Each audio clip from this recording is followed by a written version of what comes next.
네, 안녕하십니까. 안녕하십니까. 사람 ING와 송기영 교수가 함께하는 듣고만 있어도 머리가 좋아지고 머리가 나빠지고 정말 수능이 오늘 수능 아니야? 아니야, 내일 내일 모레 내일 수요일 아니야, 목요일이야. 목요일인가? 4일이야, 4일.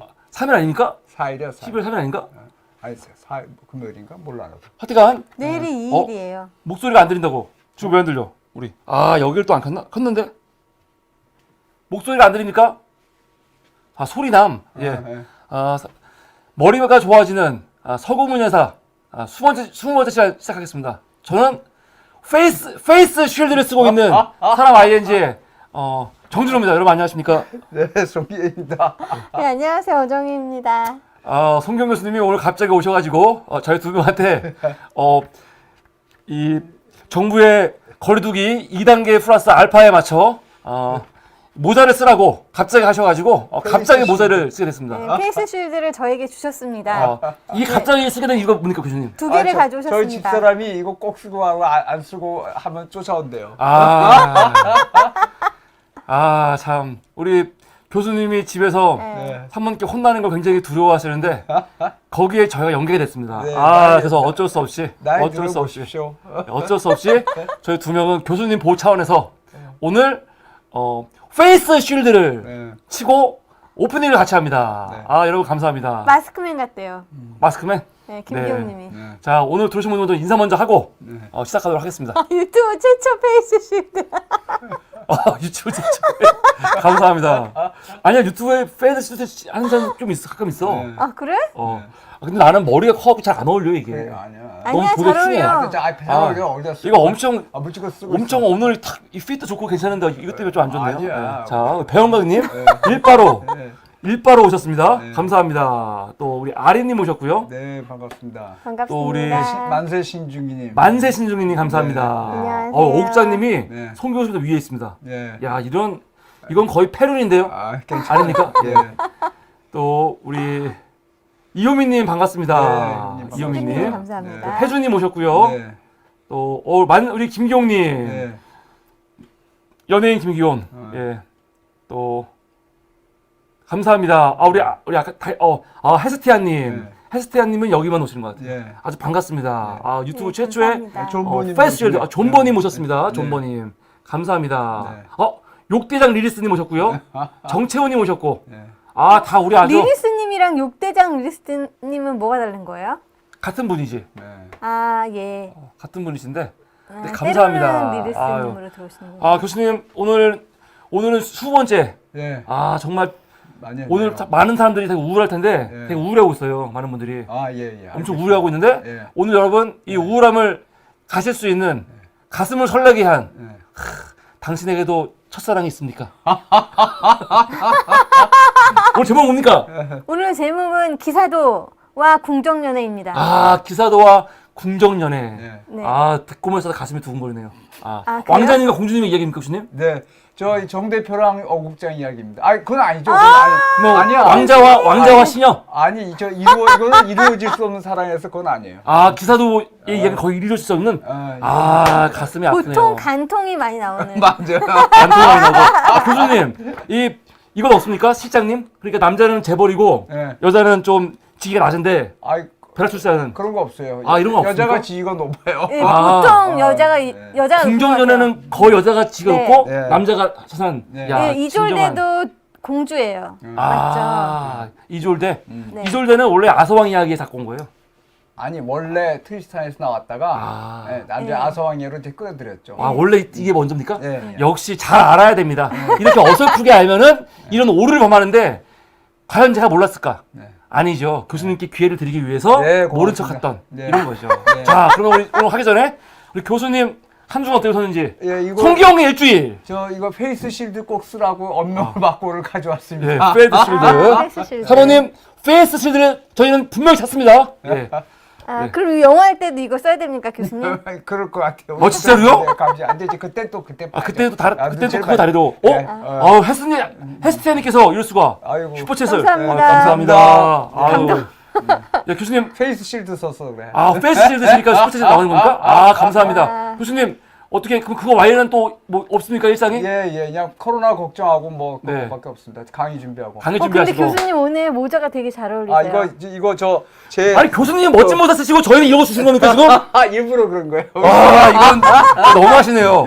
네. 교수님은 진짜 오늘 되게 멋있는 모자 쓰시고 저희는 이런 거 쓰게 하고. 아, 이거 저희 졸업생이 네. 이 모자 가게 이게 뭐더라? 모자 가게 하는데 그 옛날에 준 거예요, 선물로. 예뻐요. 아. 아니 가르쳐 드릴게요. 내가 이제 벌써 루이엘이라는 상표예요. 루이엘. 아 정말 너무 예쁘다. 너무 서운합니다 교수님. 아이, 교수님은 멋쟁이 모자 젊은 쓰시고. 양반 둘하고 노인네가 네. 하나 있으니까.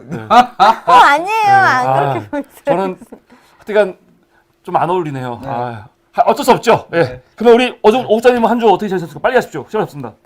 저는 네. 아주 잘 지냈습니다.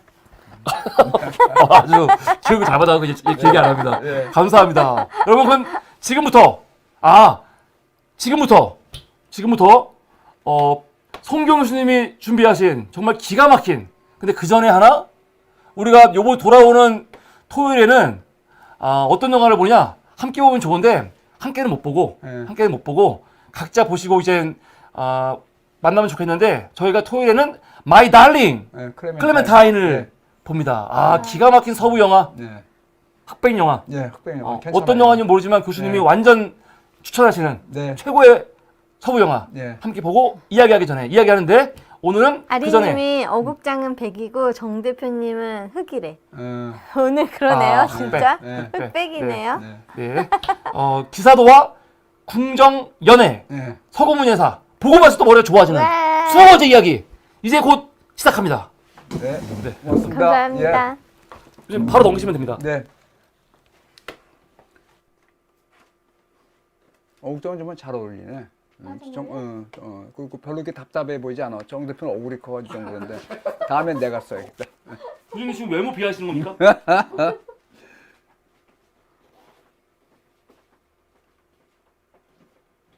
2번. 예, 됐습니다. 요거는 줘야죠. 바로 시작하시면 돼요. 아니 이거 없잖아. 또 보여주세요. 그 파일이 없잖아. 여기. 이거? 예. 네, 이거 벌써 20번째 강의가 됐는데, 뭐, 얼마나 도움이 되는지 모르겠습니다만, 하여튼 해보겠습니다. 네, 오늘은 기사도와 궁정 연애 문학을 하기로 했는데, 이제 항상 그러하듯이 지난 강의에서 잠깐 못했던 거, 그리고 미진한 부분을 하겠습니다.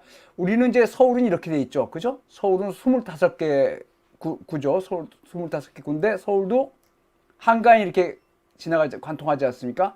그러니까 동쪽에서 서쪽으로. 그런데 파리도 마찬가지죠. 파리도 이렇게 해서 이렇게 세네강이 이렇게 흘러나가는데 파리는 여기서부터 1, 2, 3, 4, 5, 6, 7, 8, 9, 10, 11에서 20개구입니다. 20개구. 그러니까 파리는 사대문안, 여기 이제 문이 쫙 있거든요. 우리는 이제 그게 좀 옛날에 없어버리죠. 여기 이렇게 문이 여기 있었죠. 사대문이 여기 있었는데 이 친구들은 요쪽에 문이 쫙 있습니다. 그리고 이제 우리가 말하는 그 외곽순환도로가 이렇게 여기를 따라서 딱 있습니다. 이거 왜 나왔어? 정 대표, 이 화면이 됐네. 예. 그래서, 파리를 우리는 강남으로 구분하는데, 파리는 이렇게 따라서 강우, 이쪽이 오른쪽이고, 강이 흘러가는 쪽에서, 이쪽이 강좌입니다. 그리고 저번에 말씀드렸지만, 서쪽에 부아드 뱅센이라고 굉장히 큰 숲이 있고 동쪽에 부아드 블론이라고 굉장히 큰 숲이 있습니다. 이 보시면 알겠죠? 웬만한 구 2개 정도의 크기입니다. 굉장히 큰 거죠. 물론 파리의 구는 우리나라의 구보다 훨씬 작습니다. 크기가 훨씬 작습니다. 예, 그다음에 이제 유럽에서 성체, 중세 성체나 스페인어로는 알카사르는 다 기본적으로 높은 지대에 있다고 말씀드렸죠. 근데 이제 그게 우리가 뭡니까? 아크로폴리스. 그리스의 아테네를 비롯한 여러 도시에 있는 아크로폴리스가 아테네만 있는 게 아니라고 말씀드렸죠. 그러니까 그리스 문명권에서 높은 지역에 있는 아크로가 제일 높은 폴리스가 도시입니다. 그러니까 도시 안에서 가장 높은 곳에 위치한 아크로폴리스. 그것은 항상 이렇게 언덕 위에 있죠. 그러니까 아테네도 이렇게 언덕 위에 있죠. 그리고 아크로폴리스가 아테네만 있지 않고 다른 여러 그리스의 도시 국가에도 다 아크로폴리스가 있었습니다. 그다음에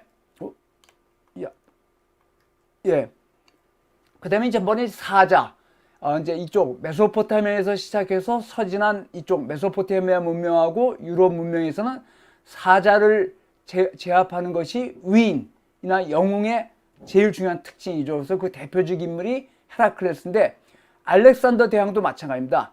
이게 저번에 우리가 그 헬레니즘 시대 그러니까 기원전 310년, 320년경에 제작된 알렉산드로스 석관인데 이 알렉산드로스 석관은 알렉산드로스가 묻혀있지는 않죠. 묻혀있지는 않은데 이게 지금 알렉산드로스인데 보시면 알겠죠. 여기 머리에 일종의 모자를 쓰고 있는데 갑옷을 쓰고 있는 그 모자를 쓰고 있는데 그 모자가 사자 가죽이란 말이죠. 사자 가죽. 그러니까 메소포타미아에서 시작된 문명에서는 사자를 제압하는 게 군주의 중요한 덕목 중에 하나라는 것 아시면 되겠습니다.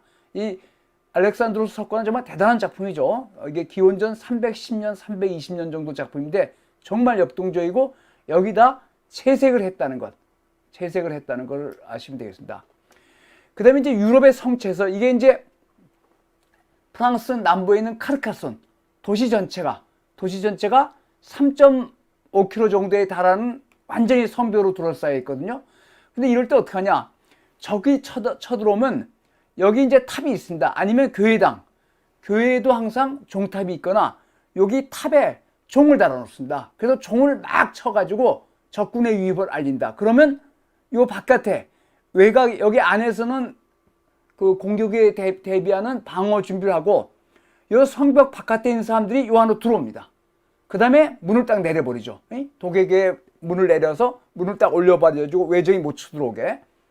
그러니까 종을 막 쳐가지고 외적의 침입을 알리고 그러면 성벽 바깥에 있는 사람들이 안으로 들어와서 그러니까 종탑이 굉장히 중요하죠. 그때 뭐 지금처럼 뭐 휴대전화 문자도 없고 그러니까 옛날엔 이제 우리나라도 그랬지만 사이렌으로 했는데 여기 종으로 합니다. 종탑으로. 그래서 탑이나 이런데 또는 교회 종탑에 종을 쳐서 알리면 여기 외부에 있는 사람들은 안으로 들어와서 피신합니다.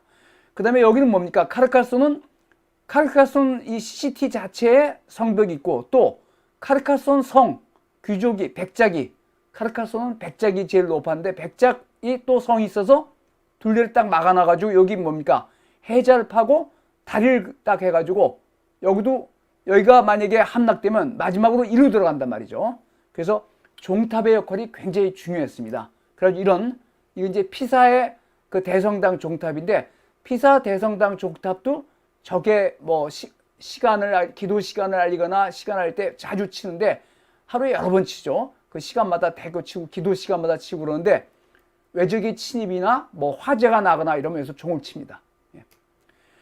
그다음에 이제 이런 그 성체를 공격할 때는 여러 가지 방법이 있죠. 그 그러니까 공성전, 성을 공격하는 전쟁을 공성전 하는데 그 공성전에 따르는 기계가 여러 뭐 투석기도 있고 같은 그 비슷한 그 저걸 쏴서 이렇게 쳐들어가는 방법이 있는데 또 하나는 뭡니까? 땅굴을 파는 거.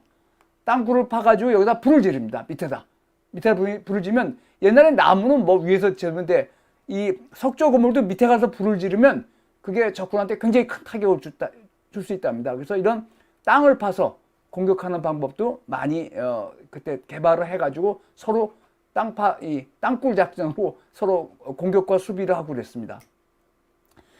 그 다음에 저번에 이제 그 철가면 이야기를 하셨죠. 이게 이제 1703년에 실제로 이거 역사에 실제로 그 바스티유 감옥 조금 더 바스티유 감옥을 보여드릴 텐데 1703년이 루이 14세 통치 시절이거든요. 루이 14세는 굉장히 장수했습니다. 거의 80살까지 갇혀서 아들도 죽고 손자도 죽고 루이 15세가 루이 14세의 증손자입니다. 그러니까 엄청나게 오래 60몇 년을 아마 거의 70년 가까이 왕을 했습니다. 굉장히 어렸을 때 루이 14세가 7살, 8살 제가 좀 기억하는데 10살 전에 왕이 됐거든요. 루이 13세가 일찍 죽는 바람에. 그래서 루이 14세가 10살 전에 왕이 돼가지고 거의 80살까지 해서 60몇 년을 왕위에 있었어요. 그러니까 아들도 죽고 손자도 죽고 증손자가 루이 15세입니다. 그때 1703년 루이 14세가 1715년에 죽었는데 1703년에 바스티유 감옥에서 이런 아마도 이렇게 하고 있는 철가면을 쓴 죄수가 죽었습니다. 이건 역사적 사실인데 그 철가면 죄수가 누군지는 그거는 많은 논란이 했지만 정확하게 밝혀지지 않았습니다. 철가면인데 그래서 근데 이제 우리가 지금 마스크를 다 쓰시지 않습니까? 다 이제 정부에서 의무니까 당연히 마스크가 뭐 결정적인 도움을 주니까. 근데 마스크를 써도 여러분 다 겪으시겠지만 누군지 알아봅니다. 그죠? 여기 가르면. 근데 이거를 이제 뭐라 그러면 이거를 도미노 마스크입니다. 눈 쪽을 가리는 마스크를 쓰면 사람이 누군지 못 알아봅니다. 그거 신기하죠? 이 입 쪽을 가리는 마스크는 누군지 금방 알아보는데 눈 쪽을 이걸 도미노 마스크입니다. 그래서 이 그림이 굉장히 유명한 그림인데 이게 이제 1885년에 프랑스의 화가 그린 그림인데 아마도 귀부인이 있을 것이라는데 이 마스크를 딱 이렇게 쓰니까 누군지 모르는 겁니다. 그래가지고 이거 가지고 재판이 벌어졌습니다. 이제 어디 신문 기자가 이 사람이 이거 누구다 하고 하니까 그 누구라고 지적된 사람이 재판을 걸었습니다. 내가 아닌데 이래가지고. 근데 정말 재밌는 게 입 쪽을 가리는 마스크를 쓰면 누군지 금방 아는데 눈 쪽을 가리는 마스크를 쓰면 누군지 모릅니다. 이걸 도미노 마스크입니다. 도미노 마스크. 굉장히 선정적인 그림이죠. 그래서 이제 이게 그 베네치아에 가면 카니발 2월 말 정도에 그 베네치아의 카니발이 굉장히 유명한데 그 베네치아의 카니발에서 사용된 도미노 마스크입니다. 이걸 쓰면 누군지 모릅니다. 이걸 쓰면. 예. 그 다음에 이제 지금 아까 말씀드린 바스티유 감옥. 바스티유 감옥도 성체로 지어졌다가 감옥으로 사용된 겁니다. 성체로 지었다. 그래서 여기 문이 있거든요.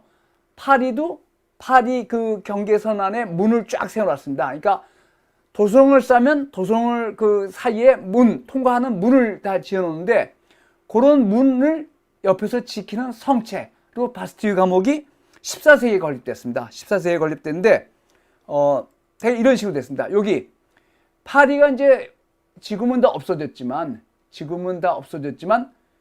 파리도 이게 성벽으로 둘러싸여 있었거든요. 이게 다 지금은 없어졌죠. 이제 대포가 나오니까 다 없어졌지만 첫 번째 성벽이 여기서 루브르가 여기 있었습니다. 첫 번째 파리를 둘러싼 성체 바깥에 있었고 그 다음에 바스티유는 여기 있습니다. 두 번째로 성벽을 한번 둘러쳤는데 여기 있었습니다. 요 문을 지키는 성체로 건립된 겁니다. 아까 보신 이 베네치아에는 이 마스크가 굉장히 유명합니다. 그 베네치아 사육제를 2월 말에 카니발, 베네치아 가보면 베네치아 카니발이 제일 중요한 게 마스크인데 이건 나중에 한번 우리가 베네치아 볼 때 한번 자세히 보여드리겠는데 상당히 멋있죠. 상당히 멋있는데 이런 도미노 마스크를 쓰면 누군지 모릅니다. 누구니까 나쁜 짓을 해도 되죠. 나쁜 짓을. 예, 그래서 이제 이 바스티유 감옥인데 탑이 8개거든요. 요 탑 안에다가 죄수를 가뒀습니다. 그러니까 처음엔 성체로 졌다가 보시면 탈출이 어렵겠죠. 이런 그 중세 성체 건물은 외부로 개방된 출구가 없고 해자로 둘러싸놨기 때문에 탈출이 어렵습니다. 그러니까 저기 진입하기도 어렵고 밖으로 나가기도 어렵단 말이죠. 그래서 요 8개의 성체 안에다가 죄수들을 가뒀습니다. 죄수들을 여기 요 탑 안에다. 이 탑 안에다 죄수를 가둬 이렇게 생겼습니다. 그래서 이게 높이가 한 24m 되고 66m에 폭이 34m. 그러니까 상당히 큰 건물입니다. 66m에 34m는 굉장히 큰 거리고 높이가 20m 넘는데 요 8개 탑을 지어놓고 거기다가 처음에는 성체로 쓰다가 나중에는 감옥으로 쓰여서 프랑스 혁명 때까지 감옥으로 썼는데 이렇게 생겼습니다. 원래 모습이 이렇게. 근데 보시면 알겠죠? 이 밖에 이제 이 물을 끌어다 해자를 있는데 중세 성체의 모습, 외부로 개방된 구멍이 굉장히 드물다는 걸 아시겠죠? 바스티유고 이게 1789년 7월 14일 날 1789년 7월 14일 날 그 혁명 세력이 바스티유를 공격합니다. 왜? 무기를 찾으러. 당시 바스티유가 감옥 겸 무기고 병기창이라고 그러는데 무기고로 사용됐거든요. 그래서 시민들이 바스크를 공격했는데 바스크 수비대가 항복을 안 하니까 대포를 끌고 옵니다. 그러니까 대포는 이때는 1789년이니까 이미 대포의 그 화력이 대단했죠. 그래서 수비군이 항복을 했습니다. 항복을 했더니 어떻게 했냐? 수비군 대장하고 이런 친구들을 목을 베가지고 그 창에다 메고 행진했습니다. 이건 역사적 사실입니다. 역사적 사실에서 목을 베가지고 창에다 메고 이렇게 행진하면서 1789년 7월 14일 날 바스티유가 함락된 날, 프랑스 혁명이 시작된 날이라고 봐서 프랑스는 매년 그 7월 14일 날 혁명 기념일 축제를 합니다. 대통령이 나와서 그 사열도 하고 뭐 여러 가지 행사를 하는데, 그래서 7월 14일이 프랑스에서 가장 중요한 그 기념일 중에 하나입니다. 가장 중요한 기념일이죠. 현재 프랑스는 공화정이니까. 그 다음에 이거는 뭐냐면, 바스티를 그 다음에 이제 7월 14일 날 공격해서 이걸 파손이 됐습니다. 바스트가 막 대포를 쏴버렸으니까. 그래서 어떻게 했냐, 바스티를 해체했거든요. 바스티를 해체한 다음에 돌이 있지 않습니까? 돌이 있는데 그 돌에다가 바스티유의 모형을 새겨 놓은 겁니다. 그러니까 바스티를 다 때려 부셨는데, 때려 부신 그 남고 돌에다가 이렇게 바스티유 모형을 만들어 놨다 이거죠. 그 다음에 현재는 바스티유가 있던 자리에 저 기념탑이 들어와 있습니다. 자유의 탑, 기념탑이 이렇게 들어와 있죠. 자유의 기념탑에서 이겁니다. 세느강이 이렇게 흘러가는데 여기에 바스티유가 있습니다. 바스티유가 있고, 시대섬, 우리나라 여의도 같은 시대섬에서 노트르담 성당이 여기 있고, 루브르 박물관, 그 다음에 이렇게 해서 이쪽에 개선문이 있고 이렇게 되어 있습니다. 그래서 세느강이 이렇게, 에펠탑은 이쪽에 강좌에 있고요. 강좌에.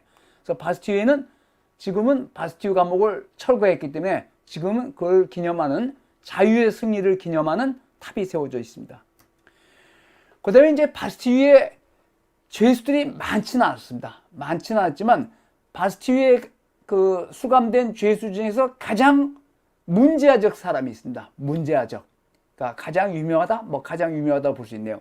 사드 후작이라고, 프랑스에서는 이 귀족의 자귀 제도가 프랑스, 영국, 독일 조금씩 다른데, 프랑스에서는 공작, 후작, 백작 이렇게 됩니다. 그러니까 백작도 굉장히 높은 거죠. 백작이 보통 일반적인 직인데, 백작 정도면 그 카르카손, 우리가 본 카르카손도 백작이 최고였습니다. 그 툴루스 백작이 카르카손에 있었는데, 그 백작이 제일 높은 작인데 백작보다 후작이 더 높습니다. 그러니까 백작 중에서 더 높은 직위를 후작인데, 그러니까 후작은 귀족 중에서 굉장히 높은데, 이 사람이 사드 후작이라고 굉장히 고위 귀족인데 결혼한 다음에 장모가 고발했습니다. 풍기문란죄로. 그래가지고 상당히 오랫동안 감옥에 갇혀 있습니다. 근데 이 사람이 뭘 했냐? 지금의 포르노보다 더 심한 소설을 쓰고, 근데 그것이 단순한 포르노가 아니라 세디스트 아시죠? 세디스트. 그러니까 남을 가학함으로써, 예컨대 남자가 여자를 채찍질함으로써 성적 욕구를 느끼고, 또 거꾸로도 마찬가지고 여자도 남자를 그러면서 성적 욕구를 느끼고, 그걸 세디스트 합니다. 세디스트인데, 그런 말이, 그 세디스트한 말이 이 사드에서 나왔습니다. 그 사드가 쓴 포르노 소설? 근데 포르노는 너무 좀 말이 천박한데, 이 사람 소설이 단순한 포르노보다도 훨씬 더 야한데 단순한 포르노는 아닙니다. 그러니까 나름대로 철학이 있는 겁니다. 철학이 있어서 하여튼 그 세디스미란 말이 이 사드 후작에서 나왔습니다. 프랑스 혁명 직전에 아마 돌아갔을 겁니다. 제가 지금 그거를 하는데, 이 사람이 그 바스티유에 수감된 죄수 중에서 가장 유명한 죄수의 하나입니다. 그래서 그 사드 후작의 소설을 많이 썼거든요. 근데 그게 지금으로 보면 굉장히 심한 포르노인데, 포르노라고 딱 매도하기는 조금 상당히 철학적인 면이 있습니다. 그래서 이런 식으로 그 여성을 가학하거나 또는 남성을 학대를 해서 성적 축구를 느낀 거, 이런 건 저기서 보셨죠? 폼페이의 그 공중 목욕탕의 벽화에서 보셨는데, 그래서 이 사드가 굉장히 나중에 20세기에 초현실주의자들이나 이런 일부 철학자들한테 굉장히 높이 평가를 받았습니다. 그래서 이제 그런 가학성 학대를 사디즘하고, 거꾸로 피가학성, 자기가 육체적인 학대를 받음으로써 성적 욕구를 느끼는 것을 마조키스즘 하거든요. 마조키즘. 근데 그 마조키즘도 19세기 후반에 독일의 한 작가가 쓴 소설에서 비롯된 겁니다.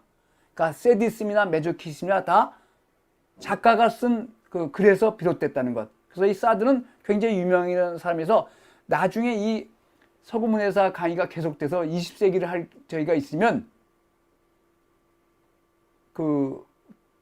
한번 제가 그 사드하고 그 사드를 이제 초현실주의나 정신 분석해서 상당히 그 중요한 인물로 다뤘거든요.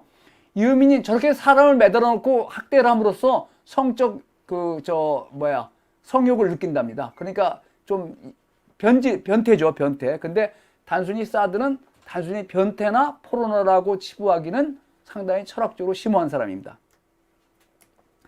예, 그래서 이때도 이 18세기 말 이럴 때도 이런 그 우리말의 소위 에로 소설 이런 것들이 많이 나와서 그런 에로 소설에는 반드시 사파가 달려 있었습니다. 사파가. 그러니까 당연히 장사를 해야 되니까. 그래서 사드가 굉장히 나름대로 그래가지고 장모가 고발했죠. 그래서 거의 평생을 감옥에 갇혀 있었습니다. 감옥에 갇혀 있었습니다. 예. 그다음에 이제 오늘은 이제 그 기사도와 궁정연애 문학을 하면서 이제 문학 이야기를 하려고 하는데요. 그러니까 이제 그리스에는 뭐 있습니까? 호메로스의 서사시, 일리아스나 오디세이가 제일 위대한 문학이고, 그 다음에 그리스의 비극 작품들, 그 다음에 희극 작품들. 비극만큼은 유명하지 않지만 희극 작품들이 굉장히 유명해서 지금도 그리스 비극이나 특히 비극을 많이 지금도 서양에서 많이 공연을 하죠. 연극 작품으로. 또 그런 연극 작품을 각색해서 영화로도 많이 합니다. 근데 이제 또 로마에도 베르길리우스나 오비디우스나 호라티우스 이런 유명한 작가들이 있어서 나름대로 로마 문학을 발전시켰는데 이제 유럽이 된 다음에 유럽 문학이 시작됩니다. 유럽 문학이 시작되는데 그 첫 번째가 오늘 처음에 이야기할 롤랑의 노래라는 이야기입니다. 롤랑의 노래는 뭐냐면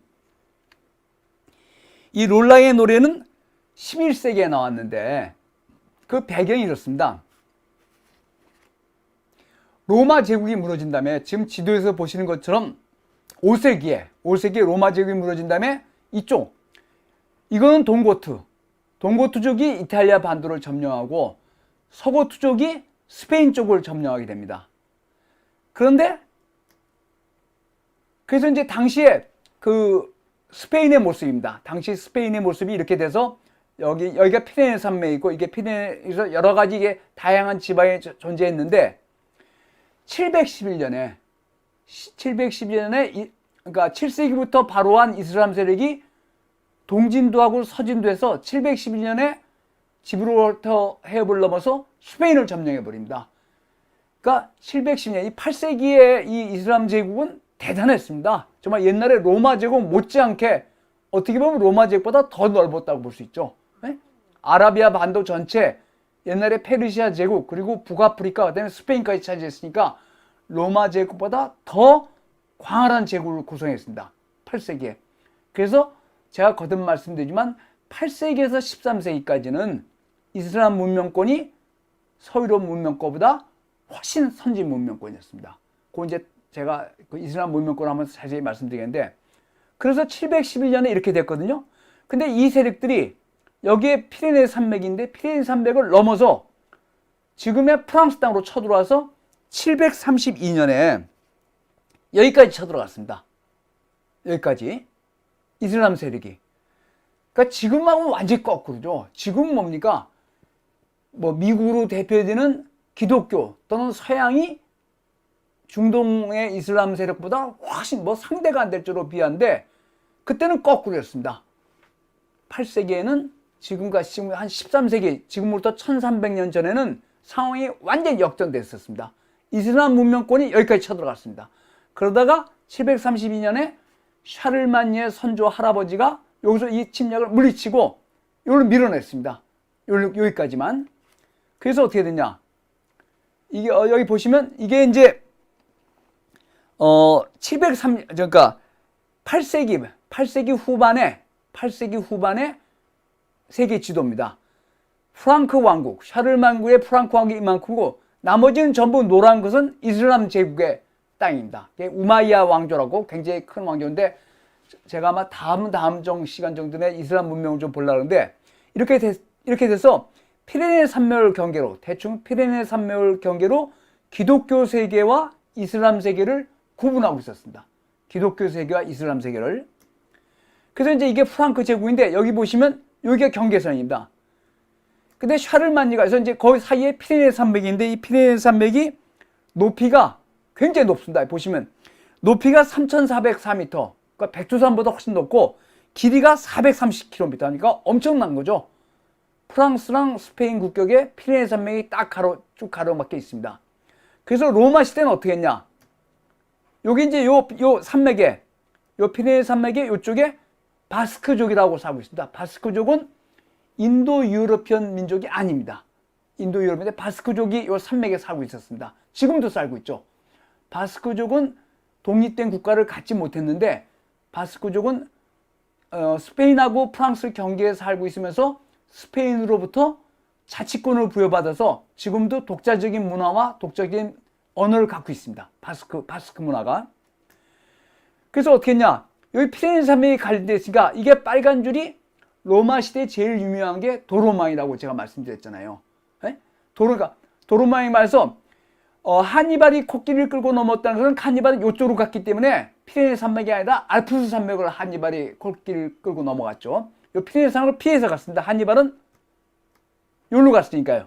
이 해안을 따라서 여기로 갔으니까 피레네스 산맥을 넘지는 않았습니다. 알프스 산맥을 넘었죠. 그래서 로마 시대는 이 피레네스 산맥 가운데를 피해서 이렇게 도로를 깔아놨습니다. 로마 시대에 모든 길을 로마로 통한다. 도로마이 중요한데 이 도로가 지금도 많이 사용하고 여기 산티아고 데 콤포스텔라로 갔는데도 여기 길을 사용합니다. 로마 시대 도로가 이렇게 되는데 여기에 사라고사라고 있습니다.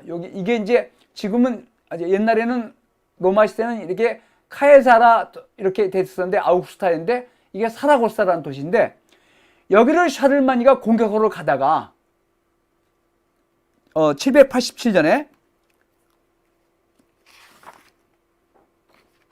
778년에 샤를마니 군대가 피레네스 산맥에서 여기를 공격하러 갔다가 공격이 여의치 않아서 철수를 하게 됩니다. 그래서 이 길을 따라서 이 로마 도로를 따라서 철수를 하게 됩니다. 철수를 하게 되는데 여기 있거든요. 여기 이제 프랑스로는 롱수보라는 지역인데 그 스페인어로는 론세스 바이에스라는 지역입니다. 론세스 바이에스인데 이게 우리나라의 대관령 비슷한 곳입니다. 그러니까 높은 산맥을 건너가려면 그러니까 대관령, 우리 축풍령, 고개길을 넘어갔지 않습니까? 일종의 그런 겁니다. 이 해발이 1180m입니다. 굉장히 높은 거죠. 이 롱수보, 프랑스어로는 롱수보령 또는 스페인어로는 론세스 바이에스 령이 해발 1180m인데 샤를마니 군대가 여기를 치러 왔다가 여의치 않아서 퇴각을 하고 주력 분대는 먼저 가고 후위 부대가 이 길을 가고 있는데 여기를 건너가고 있는데 바스크족이 그 전에 샤를마니 군대가 오면서 그 바스크족의 도시들을 약탈을 해버렸거든요. 그러니까 아주 굉장히 심하게 약탈했습니다. 그래서 바스크족이 원한을 품고 샤를마니 부대의 후위를 공격을 했습니다. 그래서 이거는 이제 나중에 우리가 잘 아는 채식 필사본, 그러니까 서유럽의 초기 중세 역사에서 제일 중요한 자료죠. 단순히 미술 자료만이 아니라 역사적으로 제일 중요한 자료인데 그 채식 필사본에 묘사된 롤랑, 그러니까 여기 이제 후위 부대의 대장이 롤랑이라는 사람입니다. 롤랑이라는 귀족인데 롤랑하고 얼굴이 검죠. 당시 스페인을 점령한 이슬람 교도들을 유럽 사람들이 무어인이라고 불렀습니다. 왜? 무어가 검었다는 뜻입니다. 그러니까 무어인이 검었는데 당시에 그러니까 이슬람 세계 사람들을 이슬람권의 아랍인들을 서양인들이 사라센인이라고 부르거나 또는 무어인이라고 불렀습니다. 근데 사라센인하고 무어인하고 같이 쓰기도 하지만 무어인은 특히 스페인 반도를 점령한 아랍 민족들을 무어인이라고 불렀는데 왜냐하면 얼굴이 까맣다는 뜻입니다. 무어는 얼굴이 까맣다는 뜻입니다. 그러니까 우리말로 깜둥이 누가 얼굴 까마면 깜상 그러는데 그런 뜻입니다. 그래서 여기 보시면 롤랑이 얼굴이 까만 이슬람 군대랑 싸우는 관계인데 이건 사실 역사적 사실이 아닙니다. 왜냐하면 롤랑의 후위 부대를 공격한 것은 이슬람 세력이 아니라 바스크족이었습니다. 바스크족이 자기들을 약탈한 샤를만네를 군대를 보복하기 위해서 롤랑의 후위 부대를 친 것입니다. 그러니까 이거는 역사적으로는 틀리죠. 그래서 이제 근데 이것이 어떻게 둔갑했냐? 그래서 그 롤랑의 후위 부대가 바스크족한테 전멸당했습니다. 전부 그러니까 이런 영에서 매복을 해가지고 기습을 했으니까 꼼짝없이 당했죠. 그때 롤랑의 옆 친구, 그러니까 같이 있던 그 롤랑의 대장의 그 친구가 빨리 샤를만예 주력 부대한테 나팔을 불어서 구원을 청해야 하는데 롤랑이 주력 부대를 괴롭히면 안 된다. 내가 죽더라도 여기서 싸워야 된다. 그래서 장렬하게 전사합니다. 근데 이것이 이제 바스크족이 778년에 롤랑의 샤를만예 군대의 후위 부대인 롤랑의 군대를 전멸시킨 사건인데 이것이 어떻게 말하자면 편집되느냐. 여기 그림처럼 롤랑이 이끄는 기독교 군대를 이교도를 대표하는 이슬람 군대가 공격하는 장면으로 바뀝니다. 그래서 여기 이제 이게 그 프랑스의 대성당에 그 조각되어 있는 건데 롤랑의 군대랑 이슬람 군대랑 싸우는 관계입니다. 그러니까 이게 말하자면 일종의 날조죠. 날조지만 뭐냐?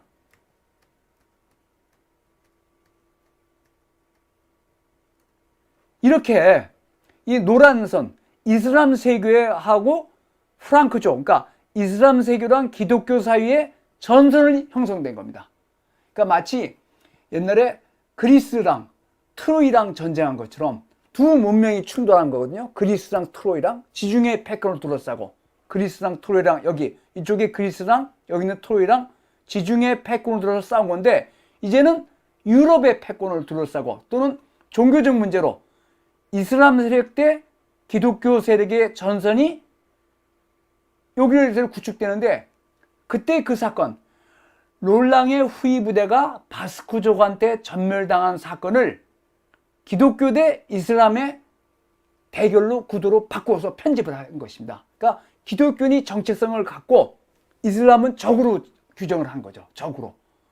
그래서 이때부터 이 8세기부터 이슬람과 기독교의 적대 관계가 지금까지 계속되는 겁니다. 지금까지. 그러니까 참 굉장히 오래됐죠. 8세기부터 지금 21세기니까 13세기 정도 계속되는데 그런 이슬람 대 기독교 이게 여기서 시작됩니다. 물론 비잔틴 제국은 여기서 이슬람 세계랑 맞대고 있었습니다. 근데 이건 이제 동유럽 쪽 이야기고 서유럽 쪽에서는 기독교를 수호하는 프랑크 왕국하고 이슬람 세력 이교도하고의 전선이 778년에 롤랑의 후위 부대가 전멸당한 바스크족한테 전멸당한 사건을 그를 기회로 편집을 해가지고 롤랑의 부대를 이슬람 세력이 공격하는 것으로 바꿔서 이렇게 합니다. 그래서 이제 신화가 생기는 겁니다. 이것도 마찬가지예요. 롤랑의 부대랑 이슬람이니까 롤랑하고 바스크족이 싸운 게 아니라 기독교랑 이슬람 세력이 대결한 거로 바꿉니다. 그래서 이 노래가 11세기에 만들어지거든요. 그러니까 그 사이에 음유시인, 당시에는 문학이 아니라 거의 노래였습니다. 노래. 음유시인들, 거리를 돌아다니는 음유시인들이, 그건 호메로스 이야기도 마찬가지입니다. 그 음유시인들이 돌아다니면서 부른 노래를 호메로스가 집대성에서 일리아스랑 오디세이로 만들었거든요. 마찬가지입니다. 롤랑의 노래도 778년에 벌어진 사건을 11세기에 음유시인들이 그 노래 부르고 다닌 것을 시인들이 만들어서 시로, 그러니까 일종의 서사시로 만들었습니다. 그래서 롤랑의 최후입니다. 롤랑의 최후를 맞는 장면인데 이것이 말하자면 각색을 한 것이라는 것. 바스크족한테 습격당한 롤랑을 기독교 세력과 이슬람 세력의 대결로 해서 바꾸는데 그때 기사도가 태어나는 겁니다. 기사도는 뭐냐? 첫 번째, 기독교 세계입니다. 기독교 세계를 수호하는 거. 둘째는 뭐냐? 죽음을 물었습니다. 임전 무태. 그러니까 롤랑이 자기 본군, 샤르만예 본군은 떠났는데 나팔을 불어서 알릴 수 있었는데 알리지 않고 싸우다가 장렬하게 전사를 하니까 뭡니까? 그 군인의 숙명, 임전무태죠. 임전무태. 그래서 두 가지. 기사도가 첫 번째는 뭡니까? 기독교 세계를 수호하고 두 번째는 죽음을 불사하는 거. 그래서 이제 여기 이제 롤랑이 죽고 천사가 나타나서 롤랑을 저거하고, 이거 이제 샤를만니가 돌아와가지고 롤랑의 죽음을 애도하고, 그 다음에 이제 롤랑의 상이 이렇게 크게 써 있습니다. 근데 이 사건은 각색한 거지만, 거듭 말씀드리지만, 기독교 세계 대 이슬람 세계의 전선을 구축하는데 결정적인 역할을 해서 이게 서유럽 전역에 이 노래가 퍼져갑니다. 11세기에. 근데 그때가 뭐냐면 십자군 전쟁이 곧 일어나거든요. 그러니까 십자군 전쟁을 떠나면서 이 롤랑의 노래를 부르면서 이동했다는 겁니다. 그러니까 십자군 전쟁도 기독교 세계랑 이슬람 세계랑 싸운 거니까. 그래서 이제 이게 롤랑의 노래 그 사본이고 채색 필사본이고, 여기 이제 그림에 다 나와 있습니다. 기도에서 롤랑의 일대기가 있고, 여기 롤랑이 죽고, 이런 걸 쫙 그려서, 그 롤랑의 노래는 롤랑의 장인이 롤랑이 샤를만니의 총애를 받으니까 배신합니다. 그 이슬람 세력과 내통해서. 그래서 전투가 벌어져서 롤랑은 죽고, 샤를만니가 돌아와서 이슬람군을 응징을 하고, 그 다음에 배신자를 처형한다. 이런 구도로 되어 있는데, 이것이 크게 두 가지 주제. 기사는 기독교를 수호하고, 또 하나는 그 전쟁에 나가서는 임전무퇴, 자기의 죽음을 불사하고 임전무퇴한다.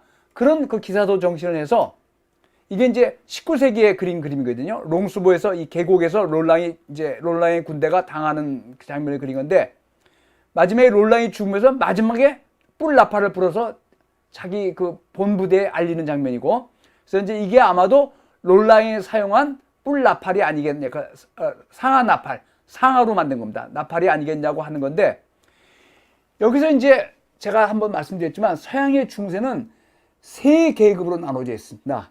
하나는 기도하는, 제1신부는 기도하는 계급, 성직자. 제2신부는 싸우는 사람, 우리 말하면 귀족이죠. 그러니까 기사들이 대개 귀족 출신이죠. 전부는 아니지만. 그리고 평민입니다.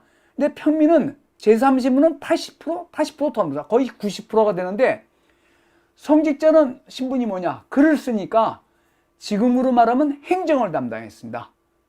나라나 도시의 모든 행정은 글로 해야 되니까 성직자가 담당했습니다. 그럼 귀족 계급은 뭐하냐? 싸우거든요. 칼 차고 다니면서. 그럼 귀족 계급의 존재 이유가 뭐냐? 출전하는 겁니다. 전쟁에 나가는 겁니다. 그러니까 전쟁에 나가지 않는 귀족, 그래서 이제 노블레스 오블리주란 말을 요새 많이 쓰는데, 그게 무슨 돈을 낸다 그 뜻이 아니라 목숨을 초계처럼 안다 이겁니다. 귀족은 마땅히 전쟁이 벌어지면 무조건 출전을 해야 됩니다. 근데 그게 뭡니까? 왜 출전합니까? 기독교 수호를 위해서. 그런 구도가 롤랑의 노래, 11세기에 나온 롤랑의 노래라는 무은시라 그러는데, 거기에서 정리됩니다. 귀족 계급 또는 나중에 이제 그 기사로 대표되는데, 그 기사의 임무는 첫 번째는 기독교를 수호하고, 둘째는 죽음을 두려워하지 않고 무조건 전쟁에 나가서, 이런 그 소위 이제 구체제 3신분제도 성직자, 귀족, 평민인데, 평민이 80%, 90% 정도 되거든요. 그리고 귀족은 몇 프로 되지 않습니다. 뭐 3, 4%, 5%? 성직자는 조금 더 많고. 근데 그 귀족이 갖가지 특권을 누리는데, 왜 누리냐? 노블레스 오블리주. 그 자기네 사회, 기독교 사회를 지키기 위해서는 목숨을 버릴 항상 준비가 되어 있거든요. 그래서 이제 실제로 나중에 유럽에서 대혁명, 프랑스 혁명까지 그 근대까지 많은 전쟁이 벌어지는데, 프로테지로 따지면 출전하는 군대에서 당연히 평민이 훨씬 많죠. 수는. 그렇지만 장교는 전부 귀족들이 담당했는데, 그 사망률을 보면 장교들이 훨씬 더 많이 죽었습니다. 그러니까 장교들은 사망률이 뭐 3, 40% 넘죠.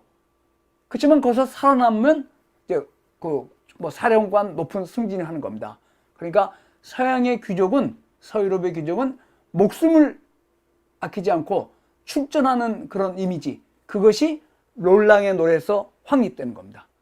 그러니까 기독교 사회를 수호하기 위해서 자기 목숨을 언제든지 던질 각오가 되어 있는 것, 그것이 바로 노블레스 오블리주의 첫 번째 정신입니다. 노블레스 오블리주가. 그러니까 로마 시대는 어땠습니까? 그 높은 고위층 귀족들이 공중목욕탕을 짓거나 극장을 지어지거나 그런 걸 했는데, 서유럽 사회에서는 전쟁이 생기면 무조건 출전하는 것이 귀족의 사명입니다. 예. 그래서 이제 처음에는 그 롤랑의 노래가 그런 기독교 사회를 수호하는 귀족 또는 기사, 목숨을 아끼지 않는 기사였는데, 두 번째는 크게 약간 변합니다. 뭐로 변하냐?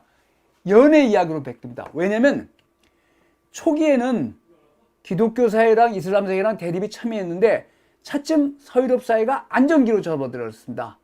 그러니까 항상 전쟁만 강조할 수는 없죠. 그래가지고 그런 그 기사도 문학이 차츰 연애 문학으로 바뀌게 됩니다.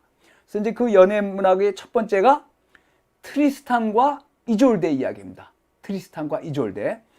그래서 그 트리스탄과 이졸데는 영국의 코넬이라는 지방이 있습니다. 코넬이 영국의 서쪽 끝이거든요. 서남쪽 끝이고 이것이 코넬인데, 여기가 코넬인데, 이게 영국의 양쪽 끝이 하나는 오그로츠라고 저 스코틀랜드 꼭대기에 있습니다. 그리고 남쪽에 여기 아까 보신 코넬이 있습니다. 그래서 양쪽이 이 두 군데가 다 관광지를 인기가 넣습니다. 이게 코넬 지방입니다. 영국의 남서쪽, 남서단이죠. 남서단. 그리고, 그러니까 남서단이고, 오그로츠는 스코틀랜드의 맨 북단입니다. 이게 오그로츠입니다. 오그로츠. 그래서 여기 보시면 여기입니다. 그러니까 여기는 그 노르웨이 이러니까 상당히 고도 높죠. 굉장히 고도 높습니다. 고도 높은데 이 지방, 이 코넬 지방에는 영국인들하고 조금 다른 민족이 삽니다. 지금도 영국은 앵글로색슨이 위주인데 이 코넬 지방하고 아일랜드랑 여기 웨일즈 그리고 스코틀랜드는 켈트족이 삽니다. 켈트족. 약간 요 켈트족끼도 좀 다르지만 켈트족이 살거든요. 그래서 요 켈트족의 신화에서 나온 이야기가 트리스탄과 이졸데 이야기입니다. 여기. 그래서 이제 요 유럽에 분포하고 있는 켈트족이 프랑스의 서단에 있는 브르타니랑 코넬, 웨일즈, 스코틀랜드, 아일랜드 이렇게 됩니다. 그래서 여기 문화를 켈트 문화가 남아있다 그럽니다. 켈트 문화가. 근데 거기서 나온 이야기인데 그 트리스탄과 이졸데 이야기는 이렇습니다. 이 트리스탄이 코넬의 귀족인데 코넬의 왕인 자기 삼촌이 고아가 돼서 자기 삼촌이 길러줍니다. 근데 아일랜드에는 역시 켈트족이지만 아일랜드의 왕이 사는데 이졸데는 아일랜드의 왕의 딸입니다. 공주죠. 그러니까 트리스탄은 왕족은 아니죠. 자기 삼촌이니까 직계는 아니까. 그러니까 자기 삼촌이 왕이고 트리스탄은 귀족이지만 기사죠. 그 아일랜드에는 이졸데가 사는데 이졸데는 아일랜드 왕의 딸입니다. 공주입니다.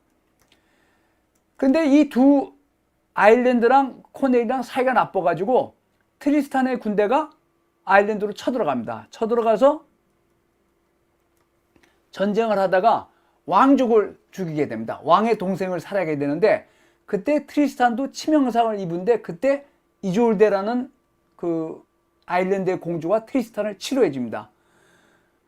그래가지고 이제 돌아왔는데 트리스탄의 삼촌이 이게 이제 그 이졸데입니다. 이졸데는 금발로 유명합니다. 금발로. 그래서 이제 금발의 이졸데인데 트리스탄의 그 삼촌이 결혼을 해야 되는데 그 이졸데의 치료를 받고 온 트리스탄한테 왕위를 물려주라 그랬지만 옆에 귀족들이 반대해서 당신의 직계가 아니다. 그래서 결혼을 하기로 마음먹습니다. 근데 자기는 금발의 여자랑 결혼을 하겠다고 그럽니다. 근데 트리스탄이 그 자기를 치료해준 아일랜드의 공주 이졸데를 생각하게 됩니다. 그 이졸데가 금발이었거든요. 그래서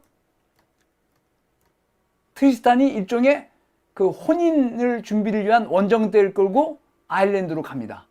아일랜드로 갔는데 그러니까 이제 아일랜드랑 코넬이랑 사이가 나빴지만 서로 결혼해서 그 사이도 좋아지고 이렇게 하니까 아일랜드 왕도 동의했죠. 근데 걱정이 되는 게 뭐냐면 트리스탄의 삼촌인 코넬의 왕이 나이가 많습니다. 그 이졸데는 젊고 그래가지고 이졸데의 어머니가 이 결혼의 사절의 대장으로 온 그 트리스탄한테 이졸데한테 사랑의 묘약을 줍니다. 사랑의 묘약을. 예, 존분이에요. 사랑의 묘약을 줘서 그 배를 타고 이제 트리스탄과 이졸데가 배를 타고 코넬로 가는데 그걸 잘 모르고 거기서 둘이서 장기를 두다가 어떻게 하다가 사랑의 묘약을 같이 마시게 됩니다. 근데 이 사랑의 묘약이 3년간 유효하거든요. 3년간. 3년간. 그러니까 비너스, 그 아프로디테 신화에서는 큐피드가 화살을 쏘는데 여기서는 유럽에서는 사랑의 묘약을 먹습니다. 그래가지고 어떻게 되냐? 이게 이제 둘이서 배를 타고 오다가 실수로 그 장기를 두다가 체스를 하다가 사랑의 묘약을 마시는 광경입니다. 그렇게 어떻게 됐습니까? 난리가 났죠. 그래가지고 이게 이제 트리스탄의 삼촌입니다. 돌아왔습니다. 코넬로 돌아와서 결혼날 첫날 밤에 트리스탄의 이졸데의 시녀가 일종의 마술을 써서 자기가 그 침상에 들어가고 트리스탄하고 이졸데가 신혼 첫날 밤에 불륜을 저지르게 됩니다. 그러니까 난리가 났죠. 그러니까 이제 이건 일종의 이제 그 이루어질 수 없는 사랑이 이루어진 겁니다. 그래서 이제 그 궁정에서 트리스탄하고 이졸데가 만나는 것을 왕이 알았습니다.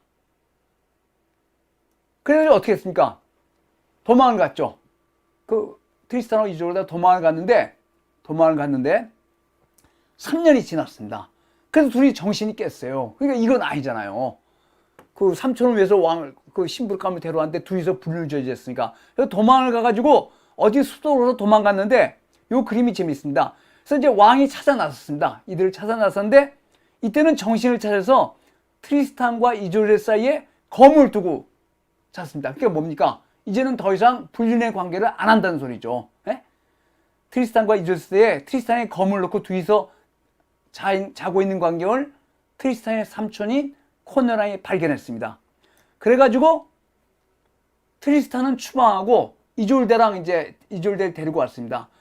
그러니까 트리스탄이 추방당한 다음에 그래도 이졸데를 잊지 못하다가 누구랑 결혼했냐? 거의 이졸데랑 비슷하게 생긴 그런 게 많잖아요. 이졸데랑 비슷하게 생긴 그렇지만 금발은 아닌 하얀 손의 이졸데, 손이 아주 백수처럼 하얀 그 섬섬 목수처럼 하얀 이졸데랑 결혼했습니다. 그러니까 금발의 이졸데가 아니라 이름은 같고 동명이인이지만 비슷하게 생긴 그 이졸데랑 결혼했지만 뭐 전투도 하고 그러다 결국 그 전투하다 치명상을 다 뵀는데 트리스탄의 치명상은 이졸데만이 고칠 수 있습니다. 그래서 이졸데가 불려왔는데 마지막 장면에 트리스탄은 죽고 이졸데고 그 왕입니다. 코넬 왕입니다. 그래서 트리스탄이 죽은 다음에 어떻게 됐냐?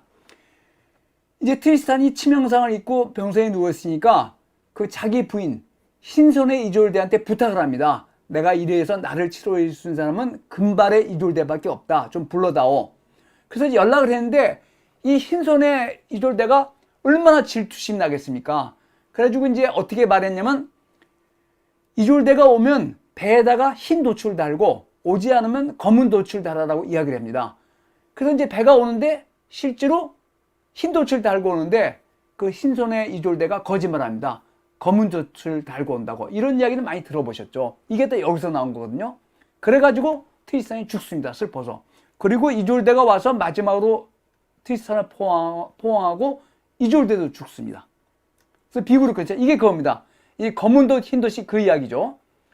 흰 돛을 달고 오면 이졸데가 와준다는 이야기고 검은 돛이 오면 이졸데가 오지 않는 이야기인데 흰손의 이졸데가 거짓말을 해가지고 검은 돛이다 그러니까 트리스탄이 실망해서 죽는데 이졸데가 와서 보고 자기도 그 마지막 포옹을 하고 자기도 죽습니다. 그러니까 이건 뭐 로미오와 줄리엣도 다 이런 데에서 온 거죠. 이런 데서 다 비슷하죠.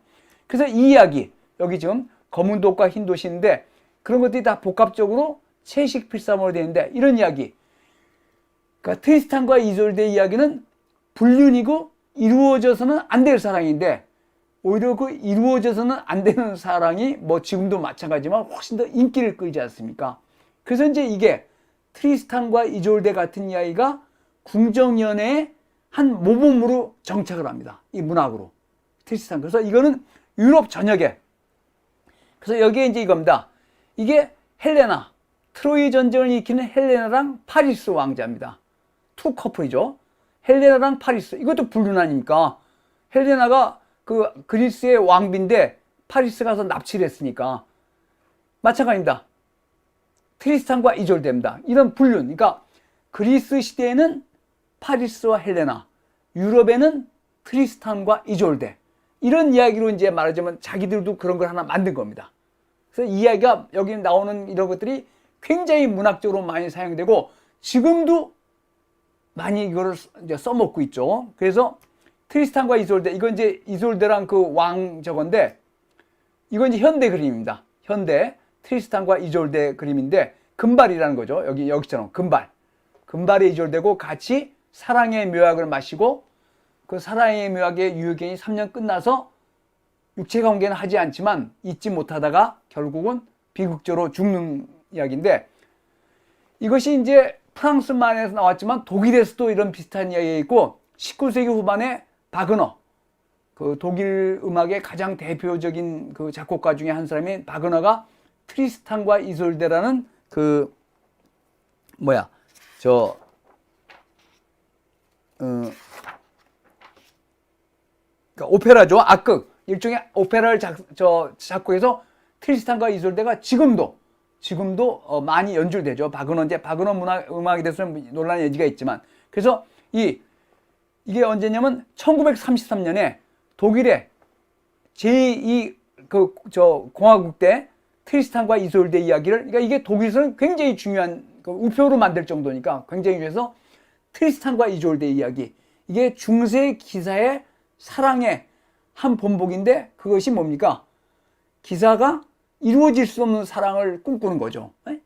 그 이루어질 수 없는 사랑을 꿈꾸는 것이, 이것이 중세 문학의 한 중요한 그 주제가 됩니다. 그래서 그 다음에 많은 문학 작품에 이 트리스탄과 이졸데가 많이 영향을 줘서, 우리나라도 그렇지 않습니까? 뭐 유행가고 뭐 이루어질 수 없는 사랑, 이런 것들이 이제 굉장히 중요한 주제가 되는 거죠. 그래서 기사도 문학의 중요한 주제가 그 그러니까 기사와 귀족 부인 사이에 이루어질 수 없는 사랑, 그러니까 불륜인데 그것을 이제 미화해서 비극적으로 끝납니다. 비극적으로 끝나서 그런 이야기가 차후 유럽 문학의 그 말하자면 그 요람이 되는 거죠. 거기서 이제 유럽 문학이 시작됩니다.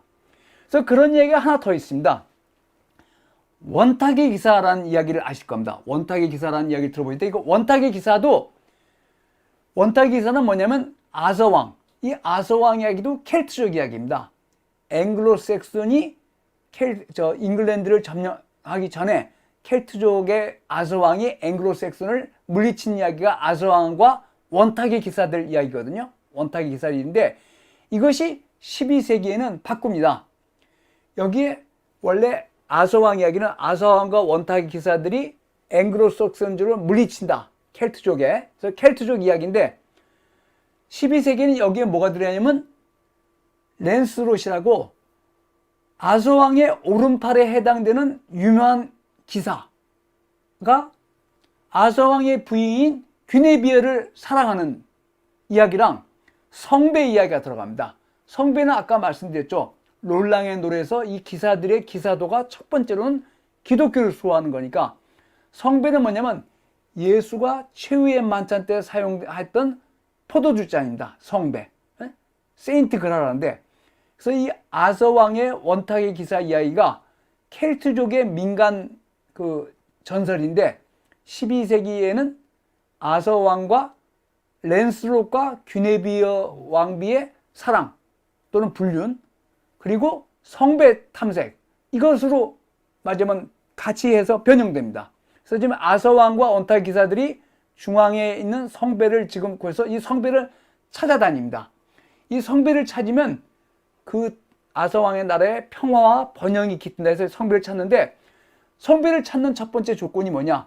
기독교를 수호하고 동정해야 됩니다. 그러니까 수총각이어야 된다는 거죠. 수총각. 근데 원래 아서왕의 기사 중에서 제일 뛰어난 사람이 랜스롯입니다. 근데 랜스롯은 어떻게 됐습니까? 귀네비어 왕비와 불륜을 저리는 바람에 동정남의 자격을 상실하고, 결국 이 성배를 누가 찾아내게 되면 랜스롯의 아들인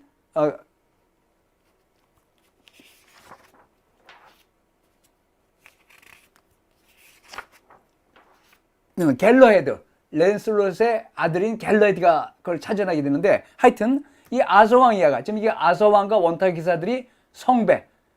예수가 최후의 만찬 때 썼던 성배를 복행한 장면이고, 이제 이거 같은 관계입니다. 근데 이것이 이제 아서왕과 기사들이, 원탁 기사들이 성배를 찾아 따는 관계입니다. 그건 기독교 주제니까. 그래서 이거 마찬가지 그림이고. 근데 이게 아서왕입니다. 근데 이 아서왕 이야기가 바뀝니다.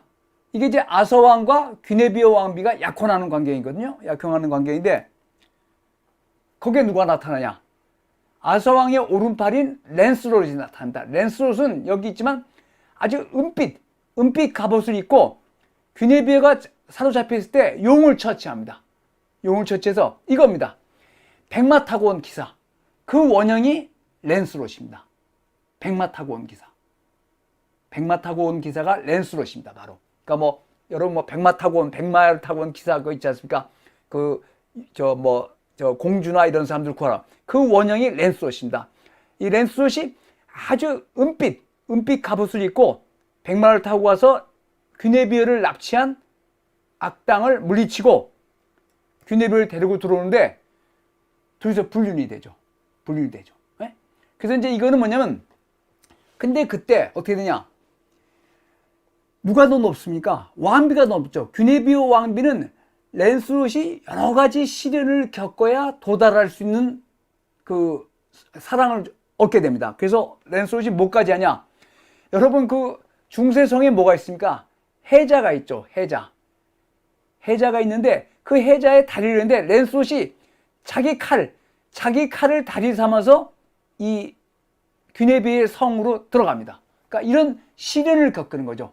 시험을 거쳐서 들어갔는데 그 마법사 멀린이 마찬가지입니다. 마법사 멀린이 아서왕의 고문이었죠. 아서왕의 고문인데, 그래서 랜스롯이 흰색 갑옷을 입고 귀네비의 성에 자기의 칼을 의지 삼아서 해자를 건너가는 관계입니다. 해자를. 그러니까 재밌죠. 그래가지고 이제 이거 어떻게 되냐? 이게 아서왕인데 아서왕의 여자 동생이 랜스롯이 방에 랜스롯이 자기랑 귀네비의 사랑을 그림을 그려놨습니다. 그러니까 이제 발각이 된 거죠. 발각이 돼서 랜스롯이 기사로서의 자격을 잃고 시골에 가서 은둔하고 귀네비어는 수녀가 됩니다. 수녀가 되고, 근데 마지막에 아서왕이 죽은 다음에 랜스롯과 귀네비어가 마지막에 만나는 관계입니다.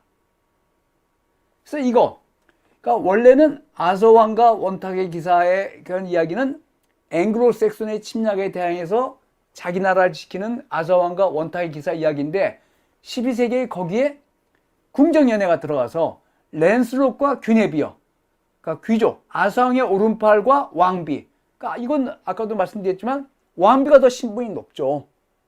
그러니까 기사가 자기보다 신분이 높은 여인을 쟁취하기 위해서 여러 가지 시련을 겪어서 시험을 거쳐서 여인의 사랑을 쟁취하는데 그것이 불륜이란 말입니다. 그러니까 그런 얘기가 더 인기가 있잖아요. 그래서 이것이 문학에 굉장히 중요한 주제가 됩니다. 그래서 랜스롯과 귀네비어 왕비. 그래서 나중에 이제 성배는 갤러헤드라고 그 랜스롯의 아들이 이걸 차지하게 되는데, 그건 이제 기독교에서. 그래서 그때 이야기 나오는 게 엑스칼리버라는 칼입니다. 이 아서왕의 칼인데, 이 엑스칼리버를 바위에 꼽혀 있는 엑스칼리버를 뽑으면 그 왕국을 건설할 수 있다, 이렇게 되죠. 그래서 엑스칼리버라는 전설, 이게 이제 엑스칼리버인데 이것까지 나와서 이게 이제 아서왕이 엑스칼리버를 받는 관계입니다. 그래서 아서왕, 귀네비어 왕비, 랜스롯을 비롯한 원탁의 기사. 근데 그것이 잘 되지 않고 랜스롯과 귀네비어 왕비의 불륜 때문에 왕국 전체가 망할 뻔하다가 갤러헤드라는 랜스롯의 아들이 나타나서 성배를 찾아서 다시 왕국을 번영시킨다 이야기인데, 그 이야기보다 그 성배 이야기도 중요하죠. 기독교사니까. 그렇지만 이 두 사람의 사랑 이야기가 굉장히 중요한 그 문학적 주제가 되고, 귀네비어는 뭡니까? 화무 파딸. 그 말이 들어보셨죠? 뭐 이졸데도 마찬가지고 귀네비어도 마찬가지고 트로이 전쟁을 일으킨 헬레나도 마찬가지고, 그 여성들한테 왜 그런 걸 붙이면 화무 파딸이라는, 그러니까 뭡니까? 남성과 자기를 동시에 파멸시키는 그런 이제 이름에서 귀네비어가 그렇습니다. 귀네비어. 그래서 이제 이게 엑스칼리버에서 이 엑스칼리버 이야기는 아서왕, 그 다음에 마법사 멀린, 그리고 귀네비어 왕비, 랜스롯, 그 다음에 이 엑스칼리버 칼, 이것이 서유럽 문학의 굉장히 중요한 주제가 돼서 그 유럽 전역에 퍼뜨리고 최근까지도 이 아서왕 전설이 많은 이야기의 그 주제가 됩니다. 요새 영화나 게임이나 이런 아서왕 전설에 아서왕과 원타 기사가 많이 쌓이는데 연애의 관점에서 보면 랜슬롯과 귀네비의 왕비의 그 불륜이랄까요? 그것이 중심 주제입니다. 중심 주제. 그래서 그런 이야기. 기사는 뭡니까? 자기보다 신분이 높은 여인을 사랑하기 위해서 여러 가지 시험을 거쳐서 나중에 그 사랑을 쟁취해야 되는데 그 사랑이 유감스럽게도 대부분의 경우는 불륜입니다. 근데 이때가 왜 그러냐면 이때가 십자군 시대였거든요. 십자군 시대였기 때문에 많은 귀부인의 남편들이 십자군 전쟁을 떠났습니다. 그러니까 이게 상당히 그런 그 사회적 그런 거에서도 파생됩니다. 그 여인들을 남편을 따라서 그 십자군 전쟁을 간 여인들도 많지만 대부분의 부인들은 자기 성에 남아서 자기 성을 관리하게 됐습니다. 그러면 이제 그 부인한테 참모나 누가 필요하겠죠. 그래서 이제 그런 사람들을 양성하기 위해서 이런 이야기가 만들어졌다. 이렇게 하는 것도 있고, 또 십자군 전쟁을 가지 않고 남은 귀족들, 모든 귀족이 십자군 군대 전쟁을 출전하진 않았거죠. 그런 귀족들이 함부로 칼 차고 다니면서 여자들 겁탈하고 그러면 되겠습니까? 그래서 이제 그런 귀족들이 일종의 도덕적이면서도 낭만적인 그런 사랑 그런 거를 이야기하면서 일종의 그 이야기거리도 제공하고 교육적인 역할도 갖는 것이 이런 그 궁정연애의 한 목적이라고 저는 봅니다. 그래서 이런 궁정연애들이 굉장히 많은 이야기의 주제가 되는데 그것들을 뭐로 썼냐? 당시에 공식적인 행정문서는 전부 라틴어로 되어 있었거든요. 근데 이런 궁정연애담, 또 아까 롤랑의 노래나 트리스탄과 이졸데, 그리고 아서왕 이야기까지 전부 라틴어에서 파생한 로만스어로 쓰여졌습니다. 로만스어. 그걸 영어로 로만스어 합니다. 그러니까 프랑스어, 이탈리아, 스페인어 이런 것들은 다 로만스 랭귀지입니다.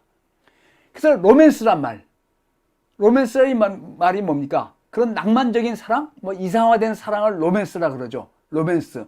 그 로맨스는 말이 로만스에서 나온 겁니다. 그러니까 이런 사랑 이야기들, 트리스탄과 이졸드 이야기, 랜슬롯과 귀네비의 이야기, 이런 귀족 기사들의 사랑 이야기를 라틴어로 쓰지 않고 라틴어에서 유래한 로만스 랭귀지로 썼거든요. 그래서 로만스란 말이 나중에 뭐로 되냐? 우리가 알고 있는 낭만적인 사랑, 이상화된 사랑, 로맨스의 어원이 된 것입니다. 그러니까 로맨스란 말이 이런 문학을 쓴 언어들, 로맨스 랭귀지들, 거기서 로맨스란 말이 나왔다는 걸 아시면 되겠습니다. 그래서 이제 그때 기사가 이렇게 서인을 받습니다. 기사가 되는 과정이 이렇게 됩니다. 이게 자기보다 윗사람이 기사의 어깨에다가 칼을 대는 겁니다. 또는 여자가 이렇게 칼을 대거나 또 이렇게, 이건 현재도 합니다. 영국의 왕이 영국 사령관한테 이렇게 기사 서임을 하고 또 이렇게, 이건 엘리자베스 여왕입니다. 식민지의 지도자한테 기사 서임을 하는 광경이고, 그 다음에 뭡니까? 칼로 안 하고 이렇게 손으로 하기도 합니다. 이거 아마 벨기에 여왕일 텐데, 이런 식으로 기사를 서임하면 기사는 자기를 서임시켜준, 자기를 기사로 만든 사람한테 충성을 맹세합니다. 그러니까 이 기사는 이 부인한테 충성을 맹세하는 겁니다. 근데 대부분의 경우는 이런 부인이 유부녀입니다. 그러니까 자기의 영주의 부인인 경우가 많습니다. 영주의 부인인 경우가. 그래서 이런 기사 서임을 하는데, 그 기사 서임이 하면 된다면은, 그러니까 이제 귀족이 기사가 된다면은 첫 번째는 뭡니까? 교회를 보호해야 되고, 두 번째는 여성이나 약자를 보호해야 됩니다. 그러니까 이게 이제 아까도 말씀드렸지만 귀족들이 칼 차고 다니면서 여인들 겁탈하고 이런 일이 한두 번이었겠습니까? 그러니까 그런 거를 막기 위해서 이런 기사도 문학을 만든 것 같습니다. 그래가지고 서임을 받으면 자기의 영주의 부인이나 신분이 높은 부인한테 충성을 맹세하고 그 부인의 사랑을 얻기 위해서 노력한다. 그래서 절제하고 조심하고, 또 이제 이런 것이 쭉 그런 내용인데, 그래서 어떻게 되냐? 여기 이제 그런 내용이죠. 이거 그 책이 나오는데 이게 이제 귀부인이죠. 칼이죠. 그러니까 기사의 칼을 보고 생각하는 겁니다. 그 다음에 성에 있는 그 귀부인한테 기사가 이렇게 저걸 하고, 그 다음에 뭡니까? 이런 건 많이 보셨죠? 나중에 낭만주의 시대 로미오가 줄리엣한테 그 집 위에 저걸 올라가거든요. 마찬가지로 이렇게 성 위에 사다리를 놓고 올라가든지, 또는 뭡니까? 토르를 써가지고 이렇게 그 공주나 이런 방에 올라가든지, 그리고 그 귀부인이 이렇게 화관을 줘서, 이게 이제 전투에 나가는 거죠. 전투에 나가서, 그다음에 이렇게 화를 쏘지, 칼을 들고 전투에 나가서 두 사람의 관계고, 요 위에 있는 건 뭐냐? 이거는 문장입니다. 귀족의 문장을 왜 만드냐면, 전쟁을 할 때 아군과 적군을 구별하기 위해서 그 어떤 귀족의 문장을 다 칠해놓으면 피화를 잘 구분할 수 있으니까 이런 문장을 그렸죠. 그래서 이런 것들, 이제 귀족이 전쟁을 나가기 전에 귀부인이 투구를 쏘여주면서 그 하는 거. 그 다음에 뭡니까? 저 귀족들 간이 일종의 무술 시합을 합니다. 무술 시합을 할 때 귀부인들이 자기가 응원하는 기사들을 응원합니다. 그래서 이제 무술 시합할 때 여기 이런 것들이 문장입니다. 자기 집안의 문장을 달고, 이건 무술 시합입니다. 무술 시합을 토너먼트 하거든요. 토너먼트. 우리가 지금 알고 있는 그 운동 시합에 사용하는 토너먼트가 여기서 나왔습니다. 그래서 둘이서 이제 결투를 하지 않습니까? 이게 무술 시합을 하는데 귀부인들이 자기가 편을 응원합니다. 응원하고. 그 다음에 이제 여기 이제 기사가 전쟁을 나가는데 뭡니까? 위에서 귀부인이 수호해준다 이거 아닙니까? 이런 식으로 다녔습니다. 이런 식으로. 그래서 실제로 모의 전투를 할 때 이렇게 말이 놀라지 않게 말한테도 이런 문장을 멋있게 써야했습니다. 이건 실제로 이렇게 했습니다. 실제로. 그 다음에 뭡니까? 귀부인과 그 기사가 사랑을 나누는 광경. 그래서 이런 것들이 굉장히 유용해서 이런 채식 필사본만이 아니라 상하로 만든 보석함이 있었습니다. 이 상하로 부조를 만들어서 이런 그 로맨스적인 장면들을 쫙 그려놓고, 마찬가지죠. 다 로맨스, 이게 상하로 만든 보석함입니다. 이 크기가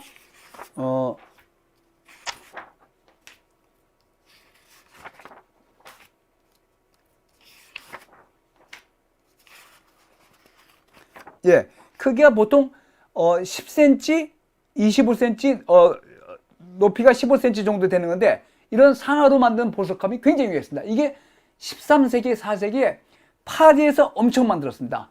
여러분, 상하로 이런 거 만들면 굉장히 비싸잖아요. 그러니까 13세기, 14세기에 서유럽의 그 어떤 사치가, 귀족들의 사치가 대단했다는 걸 알 수 있습니다.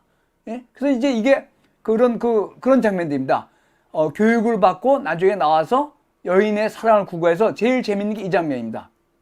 이건 이제 트리스탄과 이졸데 이야기고, 트리스탄과 이졸데가 만나는 광경을 트리스탄의 삼촌 왕이 염탐하는 장면이고, 제일 재밌는 게 이겁니다. 자, 이 기사들이 무술 시합을 하고 있고 여인들을 위해서 지켜보는데, 요건 뭐냐? 사랑의 성을 공략하는 겁니다. 그러니까 여인이라는 사랑의 성을 기사들이 공략하는 광경입니다. 그러니까 공성전의 대상이 여인의 사랑을 구하는 것입니다. 그래서 이런 것들을 상하로 부족한 보석함에다 다 새겨놓을 정도니까 귀족회에서는 이런 궁정연애가 굉장히 보편적으로 널리 퍼지게 됩니다. 이것이 이제 불륜을 조장하는 면도 없잖아 있지만, 그 기사가 자기가 섬기는 여성을 삼기기 위해서는 뭡니까? 칼 들고 다니면서 나쁜 짓 하면 안 되거든요. 그러면서 첫 번째는 교회를 지키고, 기독교를 지키고, 두 번째는 귀분을 지키는 겁니다. 그러니까 그 칼 차고 다니는 귀족들의 삶을 소위 기사도, 나중에 이제 신사도의 원형이 되는 기사도에 의해서 많이 순화시키고, 이런 것이 서유럽의 초기 문학의 장르로 자리를 잡습니다. 그러니까 처음에는 롤랑의 노래처럼 싸우는 이야기가 주였는데, 두 번째는 싸우는 이야기도 있지만 그 귀부인에 대한 사랑하기 위해서는 기사가 절제하고 조심하고 교회랑 귀부인을 지키는 수호자 역할을 하는 것, 그것이 바로 기사도 문학의 핵심입니다. 그래서 이런 장면들, 그래서 이런 상하로 하는 장면이 굉장히 많다는 거를, 그 다음에 이제 이럴 때 그 대부분의 경우에 그 기사가 용을 물리칩니다. 귀부인을 사로잡고는 용을 물리치는데 그게 그 그리스 신화에도 있죠.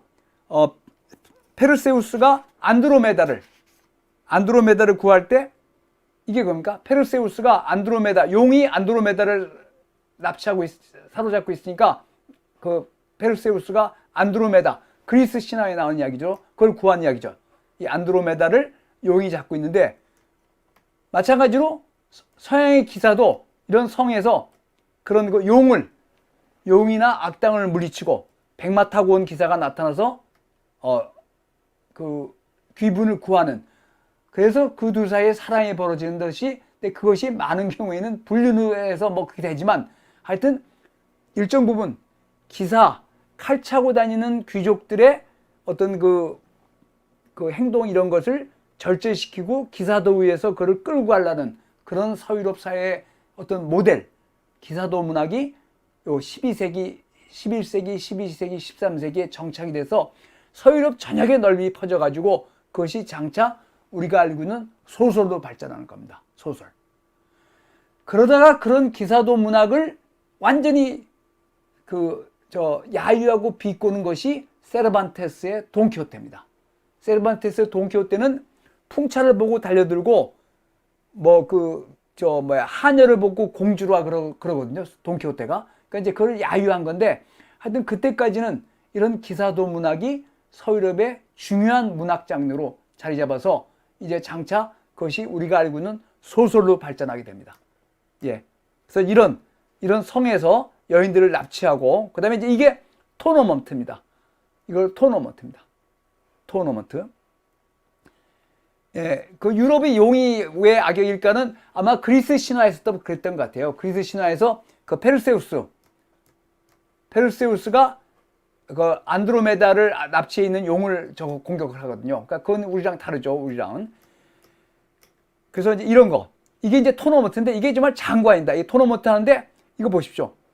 그런데 다 각자 그 갑옷을 입고 여기 그 지방의 제일 군주랑 여인들이 지켜보는 데서 토너먼트는 뭐냐면 그러니까 두 패로 나눠서 여러 가지 전투를 무술 시합을 하는 겁니다. 그래서 이게 토너먼트 관계인데 식줄이 이렇게 다 아주 화려하게 차려입고 말에다는 전부 그 옷을 입히고 군주들이 보고 여인들이 보면서 이런 그 문장, 각 귀족 지방까지 전투를 벌입니다. 무술 시합을 하죠. 그래서 이렇게 갑옷을 입고 이렇게 시합을 합니다.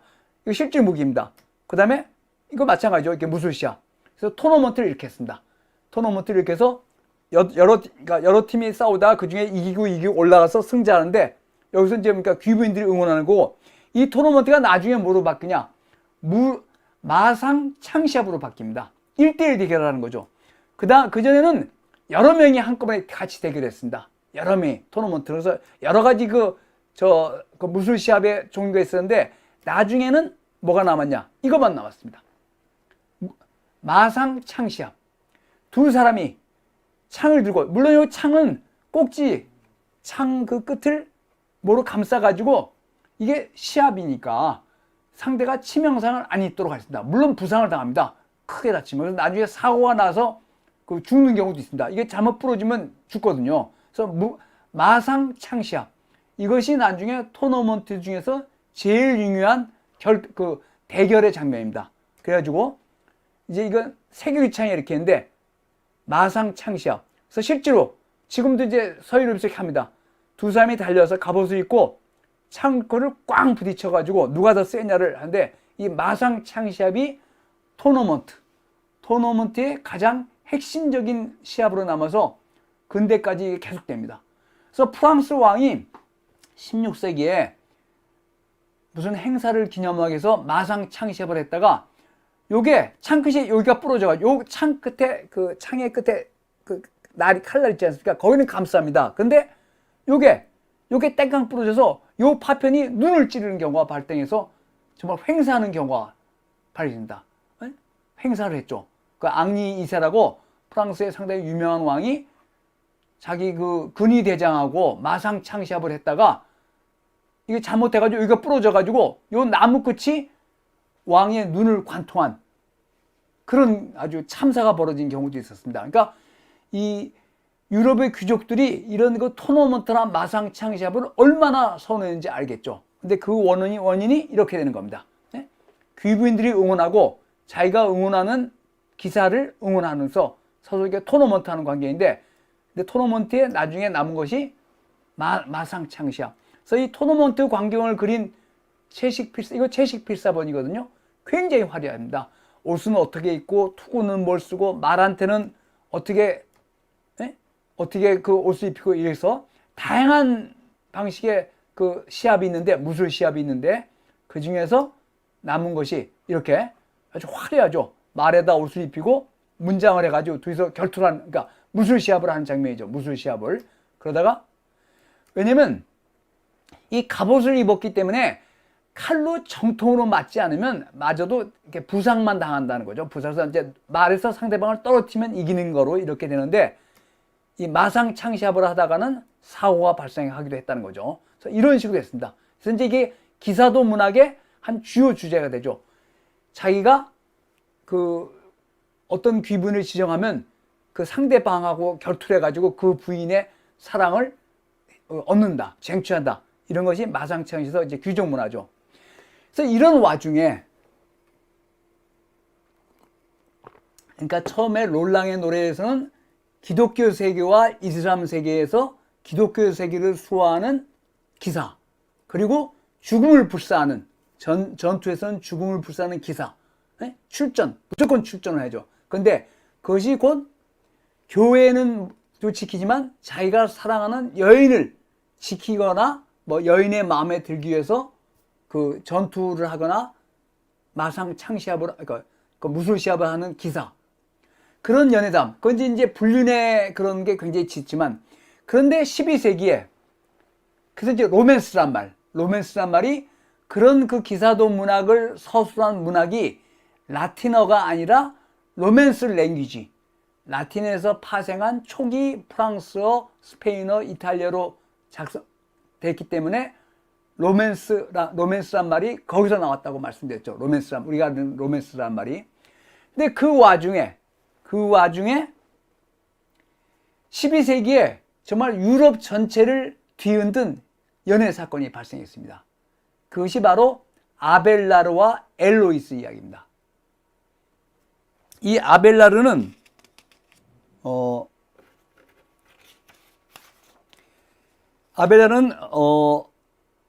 1079년인가 12세기에 1079년에서 1140년 12세기에 살았는데, 이 아벨라르는 성직자였습니다. 귀족 집안인데 성직자가 돼서 12세기에 유럽에서 가장 뛰어난 지식인이었습니다. 가장 유연한, 아주 아벨라르 가장 뛰어난 지식인이었습니다. 이 사람이 뭐라고 했냐? 당신은 기독교 사회였고 했으니까 어떻게 이야기했냐? 그런 철학에서 알기 위해서는 믿어야 된다고 말했습니다.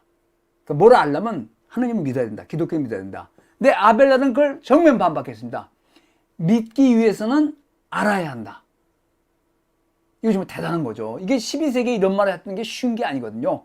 당시에는 그 교회가 엄청난 권력을 소유하고 있었고, 그래서 아벨라르가 당시 이제 프랑스의 파리에 살았는데, 정말 그 소르본 대학이 생기기 전에 그 파리에서 가장 유명한 강사, 선생이었습니다. 그래서 아벨라르가 강연하면 정말 제자들이 엄청 모이고 정말 선풍적인 인기를 끌었다는 거죠. 그러니까 알기 위해서는 믿어야 한다고 말하던 시대에, 뭐 이 사람 철학이 다른 것도 많지만 이 사람은 믿기 위해서는 알아야 한다. 그러니까 믿음보다는 지식이 더 선해야 된다니까 그 카톨릭 교회 쪽에서 굉장히 못마땅해 봤죠. 그래서 아벨라르가 잘 나가고 있었는데, 그때 엘로이즈라는 자기보다 훨씬 어린 엘로이즈라는 처녀의 가정교사가 됩니다. 그래서 이제 그게 아벨라르가 원해서 그랬다는 말인데, 아벨라르는 성직자였으니까 당연히 결혼 안 하고 그러니까 수도사였죠. 수도사, 성직자였는데, 엘로이즈의 삼촌이 그 사람도 성직자인데 아벨라르를 알고 있어서 아벨라르한테 엘로이즈의 교육을 맡깁니다. 그러니까 가정교사가 된 거죠. 근데 뭐 우리도 그런 경우가 많지만 아벨라르와 엘로이즈가 연애를 하게 된 겁니다. 그래서 아벨라르가 일방적으로 했다는 말도 있고, 근데 이 엘로이즈가 대단한 사람인 게, 이게 이제 아벨라르랑 엘로이즈가 연애를 하고 있는 것을 삼촌이, 이 성직자 모습이죠. 그걸 발각하는 건데, 엘로이즈는 어떠냐? 지금식으로는 자유연애를 주장하는 여인이었습니다. 12세기에. 굉장히 똑똑했다는 거죠. 네? 그러니까 아벨라르가 인정할 정도로 지적으로 훌륭한 여자인데, 이 엘로이즈는 자유연애 신봉자였습니다. 결혼 같은 거 할 필요 없다. 그래가지고 아벨라랑 엘로이즈가 열렬한 연애를 하다가 삼촌한테 들켜서 삼촌이 이제 결혼을 종용합니다. 그 아벨라로 결혼을 하고 해야 되는데, 엘로이즈가 볼 때 결혼은 무의미한 거다. 결혼은 사랑을 죽이는 거고, 이건 정말 말도 안 되는 거다. 그래서 결혼을 안 하려고 하는데 엘로이즈가 임신을 하게 됩니다. 그래가지고 아벨라랑 엘로이즈가 억지로 임신을 하게 됐는데, 그 사실이 알려지면 아벨라르가 굉장히 뛰어난 성직자요 교육자인데 아벨라르의 명성에 위해가 될까봐 비밀 결혼을 하죠. 요 세 사람만 아는 비밀 결혼, 주변 사람만 아는데, 나중에 그게 위험해지니까 엘로이즈가 임신하니까 아벨라르가 엘로이즈를 도피시킵니다. 그 자기 누나 집으로 해서 거기서 출산하게 나는데, 엘로이즈는 결혼을 하지 않으려고 그래요. 아벨라르의 앞날을 위해서도 그렇고, 자기는 결혼이 아니라 연애를 해야지 결혼은 아니다. 이렇게. 그러니까 12세기에 이런 생각을 했다는 이 사람이 대단한 거죠. 그래가지고 어떻게 되냐. 이 엘로이즈 삼촌이 둘이서 몰래 도망가지 않고 아벨라를 납치해서 자기 그 시종들하고 아벨라를 거세를 시켜버립니다. 신분은 안 맞지 않았습니다. 둘 다 귀족 계급이었어요. 신분은 안 맞는데 엘로이즈가 그런 입장이었습니다. 엘로이즈는 결혼을 반대했습니다. 그러니까 아벨라의 앞날을 위해서 당신 나랑 살면 애 키우고 결혼해서 아무것도 못한다. 그리고 나는 근본적으로 그러니까 결혼보다는 연애가 중요하고 진정한 자유연애주의였습니다. 사랑이 중요하지 결혼은 중요하지 않다고 주장하는 사람이었습니다. 12세기에. 근데 나중에 이들이 이제 그 애 문제 때문에 아벨라르가 엘로이즈를 자기 누나 집이 있는 시골로 도피시키니까 이 삼촌이 잘못 알고 아벨라르를 납치해다가 아벨라를 거세를 시켜버렸습니다. 그래서 난리가 났죠. 난리가 나서 어떻게 됐냐. 결국 이제 삼촌은 처벌을 받았지만 엘로이즈는 수녀원에 들어가고 아벨라르도 수도원에 들어갔습니다. 근데 아벨라르가 아까도 말씀드렸지만 알기 위해서는 믿어야 된다고 말하던 시대에 믿기 위해서는 알아야 된다고 주장하던 사람이었으니까 가톨릭 교회 정통파들이 굉장히 싫어했습니다. 그래가지고 여러 가지 시련을 겪어서 결국 아벨라르가 먼저 죽습니다. 근데 엘로이즈는 나중에 그 죽기 전에 이제 서로 그 두 사람이 그 헤어진 다음에 아벨라르가 거세당하고 성직자가 된 다음에 수도원에 들어가고 엘로이즈도 수녀원에 들어간 다음에 서신을 교환합니다. 서신을 교환해서 그 성직자가 결혼해도 안 되죠. 안 되니까 엘로이즈가 반대를 한 겁니다.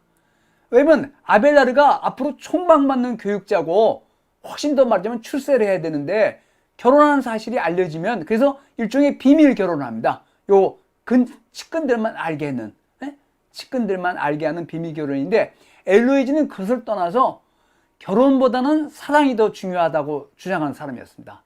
그래서 좌우간 그 아벨라르가 거세한 다음에 수도원으로 피신하고 엘로이즈도 수녀원에 들어가는데 나중에 엘로이즈는 수녀 원장이 돼서 수녀원을 굉장히 잘 이끌어가는데 굉장히 뛰어난 여자였으니까요.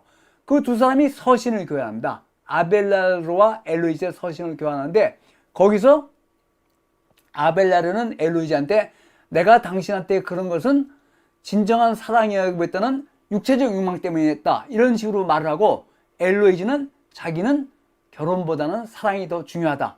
이런 식으로 이야기를 합니다. 그러니까 아벨라르가 약간 참회를 하는 거죠. 내가 당신한테 그런 것은 내가 지금 생각해보니까 진정한 사랑이보다는 육체적 욕구 때문에 그랬다. 그런 식으로 이야기를 하고 엘로이즈는 자기는 결혼보다는 더 사랑이 중요하다고 말해서 이게 12세기에 두 사람이 주고받은 편지에 나오는 거거든요. 그래서 굉장히 유명해졌죠. 이 아벨라르와 엘로이즈의 사랑이. 더구나 아벨라르가 거세를 당했으니까 이 삼촌한테. 그래서 아벨라르가 먼저 죽고 나중에 엘로이즈가 죽은 다음에 1817년에 프랑스의 라페르쉐, 페르라쉐스라고 공동묘지가 있습니다. 파리 시내 한복판에. 거기에 두 사람을 이렇게 같이 묻어놨습니다. 두 사람을. 그래서 이제 상당히 낭만적이죠. 아벨라르와 엘로이즈의 무덤에 두 남녀가 와서 데이트하는 장면입니다. 그래서 아벨라르와 엘로이즈의 사랑이 이 12세기에 궁정 연애 문학이 막 유행하던 때 나와서 정말 그 유럽의 지상계를 강타한 사건입니다. 그 아벨라르가 그렇게 촉망받는 성직자인데 엘로이즈를 임신시켜서 비밀 결혼을 했는데 나중에 그 삼촌이 잘못 알고 아벨라르를 거절시켜 버렸으니까요. 난리가 나지 않았습니까? 그 다음에 아벨라르는 계속 카톨릭 교회한테 핍박을 받았습니다. 왜? 믿기 위해서는 알기 위해서는 믿어야 된다고 말하던 시대에 믿기 위해서는 알아야 된다고 이런 주장을 하고 카톨릭의 정통 주장을 많이 공격을 했거든요. 그래서 이제 그 두 사람의 러브 스토리, 아벨라르와 엘로이즈의 러브 스토리가 궁정 연애 문학과 같이, 이거는 뭐 불륜은 아니죠. 성직자지만 결혼하고 성직자 안 하면 되니까. 그렇지만 그런 로맨스, 소위 우리가 알고 있는 로맨스의 정형이 돼서 둘이서 이제 이렇게, 얘들은 어떻게 하냐면 중세에는 석관을 만든 다음에 그 위에다 이렇게 조각상을 만들어 놨거든요. 다 이렇게 왕족이나 귀족은 이런 식으로 누워있는 관계입니다. 예, 그래서 오늘은 중세 문학, 중세 서유로 문학이 기사도, 처음에는 기독교를 수호하기 위해서는 목숨을 아끼자는 기사도 이야기에다가 유럽이 좀 안정되고 십자군 전쟁 이런 여러 가지 이유에서 궁정을 중심한 연애인데, 그것이 근본적으로는 불륜의 이야기지만 나름대로는 기사의 어떤 그 삶을 좀 통제하고 교회랑 귀부인을 지키는 기사로서 기사도를 발휘해야 된다, 이런 식으로 몰고 하면서 그런 연애가 이루어질 수 없는 사랑 또는 금단의 사랑을 하는 것이 더 인기가 끄지 않겠습니까? 그래서 그런 궁정연애 문학에서 트리스탄과 이졸데, 그 다음에 랜스과 귀네비아 왕비, 그런 것을 다루는 궁정연애 그 소설이 크게 유행하면서 그것이 로만스, 그러니까 로맨스 말의 어원, 그것이 로맨스어로 쓰여져 가지고 로맨스 말의 어원이 돼 가지고 지금 우리가 알고 있는 로맨스, 그것이 바로 거기서 나왔고, 그때 바로 12세기 실질적으로 아벨라르란 정말 위대한 성직자랑 그 제자인 엘로이즈의 사랑이 크게 화제가 돼서 굉장히 유명해졌다는 이야기를 들으면서 이것이 서유럽 문학의 소설의 그 요람이 되었다는 이야기를 하면서 오늘 강의를 마치겠습니다. 예, 여러분 수고하셨습니다.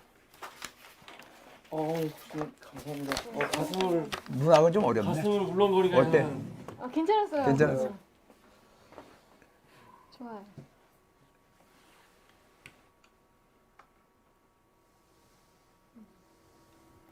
트리스탄과 이솔데와 아서 이야기를 이렇게. 그 많은 거지. 트리스탄 이거 뭐 그러니까요. 검은도 팀도 그 우리나라도 있잖아. 뭐. 네, 예, 네, 예. 네. 진짜 재밌게 봤어요, 저 영화를. 네, 여러분 어떻게 오늘같이 우울한 날 가슴 설레게 강의를 들으셨습니까? 그러면 우리 교수님께서 교수님 답변 혹시 하셨습니까? 뭐 군데 했는데 네, 한번 볼까요, 싹? 예. 한번 싹 예. 보겠습니다. 근데 많이 안 나왔네.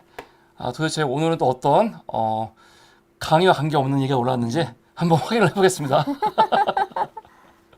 네, 우리 위에 게 잘렸구나. 예. 위에가 많이 잘렸습니다. 예, 됐어요. 네. 그러니까 이루어질 수 없는 사랑, 뭐 하여튼 금단의 사랑이죠. 금단의 근데 사랑. 금단의 사랑을 해야 더 멋있잖아. 근데 이루어질 수 없는 사랑 아니고 현실 아니에요? 그게? 뭐가? 예전에도 그런 간통 많지 않았어요? 그럼요, 많았죠. 그러니까 십자군 시대에 그 귀족들이 네. 떠나면서 일부 귀족은 네. 자기 부인한테 정조주 채우고 열쇠 가지고 그냥 갔어요. 그런 비리비졌어요. 그러면 여자는 어떻게 해요? 못 먹고 죽어요? 아니, 정조대를 채운다니까. 정조대를 어떻게 채워요? 여기에다만. 정자 적는 거지. 그 그러니까 열쇠를 소문은 딱 보지만 네. 나쁜 놈. 나빴다. 뭐 나빠? 우리나라에서 은장 놓치는 거 뭐가 달라? 그래서 우리나라는 죽으라는 건데. 근데 스스로 그거는 거잖아. 누가 채워준 게 아니라 스스로 갖고 있다가 자기가 하는 거지. 야. 송크다니, 그러니까 아서왕 얘기, 멀린 이런 게 많이 나왔어요. 영화로 많이 나오죠. 예. 예. 근데 이제 그것이 초기에는 그 아서왕과 원타의 기사 이야기 중심인데 나중에는 그 중심이 네. 랜스롯과 귀네비의 불륜의 사랑. 그리고 이제 네. 성배 탐색. 성배 네. 탐색은 랜스롯은 가장 뛰어난 기사지만 수총각이 아니니까 동종남이 아니니까 제외돼요. 이게 그런 거 있지만 사람들이 관심을 갖는 것은 네. 그런 사랑이에요. 근데 되게 진짜 랜슬롯이나 이 네. 아서왕의 검 있잖아요. 엑스칼리버. 네, 엑스칼리버. 네. 야, 그거는 진짜 네. 맨날 영화에서 많이 나오죠. 봤었는데 아, 이렇게 연결된다고 생각하니까 네. 되게 뭔가 새로운 걸 안 것 같아요. 그러니까 근데 연결되는 이게 이런 뭔가를 측면도 안 있는 것 것 같아요, 교수님. 이거 여기서도 이제 중세에서 이 기독교의 승리, 네. 기독교 중심을 다 변하는 게 네. 이졸대 같은 것도 사실 기독교가 아니고 네. 딴 쪽인데 이제 기독교 네. 쪽이 아서왕 쪽 가면서 그러면서 가져온 거죠 문화를. 예. 이런 쪽으로. 예. 나중에 신화도 다 그런 것처럼. 안타깝습니다. 아유. 목사로서 제가 대표 사죄를 드리고요. 네. 그러니까 사랑 이야기는 네. 사랑 이야기는 아무래도 불륜 이야기나 금단의 사랑이 더 이루어지면 이게 더 멋있잖아요. 그래서 이런 것들이 소설에 뭐 근데 사랑을 너무 간통이나 이런 걸 너무 아름답게 미화한 것 같고요. 예. 그리고 뭐 이렇게 기사가 지킬 게 없어서 여성 기독교를 지켜야 되는 교회를 지키지 못하고 여성을 지키는 교회 집안에 걸로. 여성 그 문제로 가는데 그것이 그 기사들이 칼 차고 다니니까 네. 그러니까요. 별짓 다 할 거 아니에요. 그러니까 위험하니까. 그거를 좀 절제시킨 거죠. 너 귀부인한테 귀부인의 사랑을 얻으려면 여러 가지 신을 거쳐서 조심하고. 아니, 그거를 처음에 만들어낸 사람이 누굴까요, 도대체? 글쎄요, 이 그건 뭐 별 쓸데없는 짓을 다 하네. 아니 뭐 그거는 어떤 사회나 뭐 그러니까 교회나 사회적 체제를 교회, 지키고 싶은 어떤 그렇죠. 누군가가 그 만들어낸 성직자- 이게 다 아마 이데올로기지, 그런 이데올로기. 그러니까. 제국을 유지하기 위한 기사는 이데올로기 하는 그러니까. 거지. 귀부인을 그치. 저기에서 예. 에티켓. 근신해야 된다. 어. 조심하고 저 사람의 사랑을 얻기 위해서 그러니까 정말 그거를 혼자 머리에서 나온 것 같진 않고 아니지. 여러 명이 예, 계속 예. 이렇게 회의하고 하면서 이거 퍼뜨려야 돼 막 예, 하면서 예. 한 것 같은 그런 느낌이 네. 들어서 그러니까 뭐 조선에서 나쁘다는 여성의 생각이 정조를 되게 들었어요. 중요시 여기고 나라에 충성하고 이런 것들을 막 심어주는 게 다 이거 국가를 운영하기 위한 그런 거 아닙니까? 사실은 유교가 네. 뭐 공자가 유명했던 게 아니고 원래 전국시대에는 법가가 유명했잖아요. 예, 예. 근데는 한나라 들어오면서 나라가 안정이 되고 나라를 통치하기 위해서 갑자기 공제를 데려온 거지. 그런 것처럼 다 이게 통치 이것도 이쪽이 시스템이죠, 이념이죠, 뭐. 이념. 네. 기사는 그래. 그래서 이념이고 나중에 이제 충성해야 진짜 하고. 많이 나쁜 짓 먹혔죠. 못하게 하려고. 네. 기사도라는 게 그런 거지 뭐. 그 귀부인이야 이미 결혼한 사람이니까 정조를 더럽힐 것도 없고 그렇잖아요. 그럼 저 질문 있습니다. 네. 그 잘해 질문. 아 그래? 일본에도 무사도가 있잖아요. 네. 예, 검으로 하잖아요. 그럼 사무라이들. 사무라이들이 하는데 사무라이들은 옛날에 보니까 그냥 막 죽이더라고요. 하급무사를 그쵸. 보니까. 그러면 그 사람들한테도 이런 이데올로기를 씌웠으면 좋았을 텐데 왜 안 야, 씌웠어요? 이거 무사도를 이거 완전 왜곡하는 거고. 아, 그래? 그냥 막 죽이는 게 무사도가 아니지. 막히는 않죠. 거기도 얼마나 막 죽이던데. 얼마나 그 무사도를 중심으로 막부가 유지되는 건데 지금 무슨 소리 하는 거야 지금. 이렇게 잘못된 지식을 가지고 이렇게 그리고 일본 아니, 잘못된 그러니까 일본은 일본 나름대로 일본 다른 난잘 이해하면 걸 안 가지고 되지. 있는데, 네. 그러니까 그 중세가 아니죠. 그때는 초기 중세죠. 중세 유럽이죠. 12세기니까 12세기 그때의 그 검을 차고 다니는 사람들을 통제하기 위한 네, 그렇죠. 그거를 그런 이념이 이제, 있어요. 예, 그런 그런 이념이 개념으로 있어요. 이제 네. 여성들을 보호해야 네, 된다는 네. 걸 한 거잖아요. 그렇죠.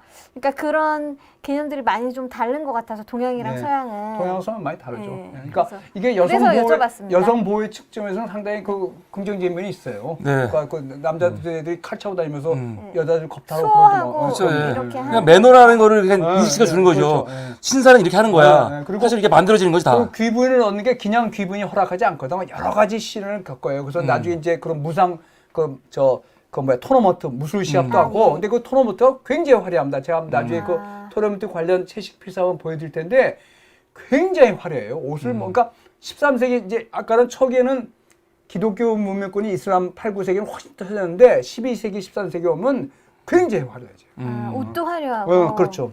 기사 옷도 너무 그래서 화려하더라고요. 고딕 문화가 이제 고딕이 되는데 음. 하여튼 그 문학에서 그 로맨스란 말이 여기서 나왔다. 그래서 그렇죠. 로맨스란 말이 원래 저거는 상당히 그 불륜을 포함하고 있는 거예요. 원래. 아. 그러니까 낭만적이니까 그런 걸 낭만적. 꿈꾸는 거죠, 말하자면. 교수님도 그런 걸 꿈꾸신 적이 있으십니까? 눈을 가려드릴까요? 결혼 아니고 이게 당연히 있죠. 그런 아, 걸 그쵸? 결혼해서 꿈은 왜 못 꿉니까? 꿈은 꿀 수 있지. 교수님 맞아. 꿈은 은교를 꿀수 보시면서 있지. 혹시 어떤 생각이 드셨습니까? 나는 그건 좀 아닌 것 같아요. 그건 아닌 것 같아요? 네. 왜요? 젊은 사람에 대한 그게 없을까요? 나는 나는 별로예요. 저도 있는데. 별로예요. 난 별로예요. 저도 저 와이프가 한 별로입니다. 20년만 더 벌었으면 좋겠다. 그 마음이 항상 있는데. 아, 저는 저도 아닙니다. 저는 아니십니까? 별로입니다. 저는 저요. 교수님 너무 비겁하십니다. 아니 나 비겁하지 않아요. 아니십니까? 나는 그 나랑 비슷한 아닙니까? 사람하고 네. 말이 통하지 어떻게? 그렇구나. 예. 네, 저도 사실은 농담이었습니다. 네.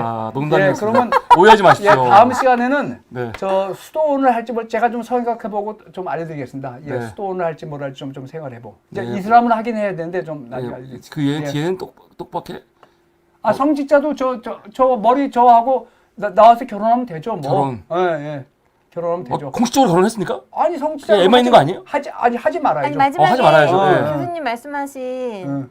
그 성직자 있잖아요. 예. 아벨라르. 아벨라르. 네. 이제 아벨라르 유명한 신학자예요. 시대의 성직, 그러니까. 시대의 지식이지. 아니, 그러니까 엄청 거의 나 같은 사람이지. 지식인데 그 사람이 사랑했던 엘로이즈. 그러니까 엘로이즈요. 응. 아, 엘로이즈도 문학에 많이 나오는데요. 그러니까. 엘로이즈가 보통 신여성이 아니에요. 그러니까요. 12세기에 벌써 자기는 결혼 안 해도 돼. 결혼 안 해도 되고 네. 그래서 그러니까 그 결혼 안 한 것이 아벨라를 위한 것도 있지만 자기 신념이 사랑보단 연애라, 결혼보단 연애라 이거야. 그러니까 진정한 신여성.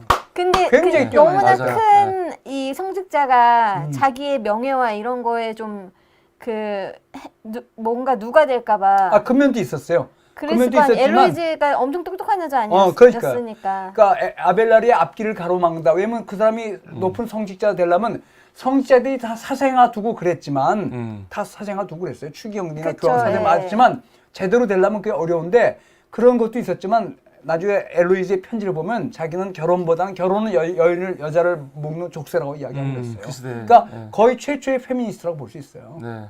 대단히 뛰어난 네, 여자였습니다. 엄청 뛰어난 것 네. 같습니다. 네. 감사합니다. 네. 우리 존모님 뭐가 궁금하셨습니까? 나중에 저 하세요. 나중에 네. 말씀하십시오. 네. 예, 감사합니다. 네. 아, 오늘 또 교수님께서 또 기가 막힌 또 우리 가슴을 뛰게 하는 기사도와 궁중연애에 대해서 말씀을 하셨습니다. 네. 다음 얘기는 예. 그때 가서 예, 그것 좀 생각을 해보겠습니다. 생각을 해보고 예.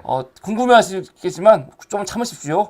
예. 예. 그리고 또 아까 교수님 현대 문학 올 거다 하는데 올 겁니다. 사드 백작에 네. 대해서 새로운 관점 해설 사드 백작? 한 몇 년 걸릴 겁니다. 예. 그때까지 몇 년 걸릴 거지만 좀 기다려 주시면 언제나 올 수 있습니다. 네, 여러분 수고하셨습니다. 네, 오늘 여러분 감사하고요. 네. 우리는 사무리 때 뵙도록 하겠습니다. 이거 오늘 너무- 마치겠습니다. 감사합니다.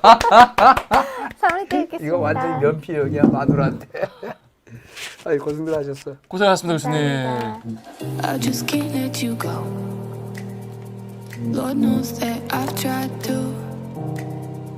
You said I was the only one. No one likes being lied to.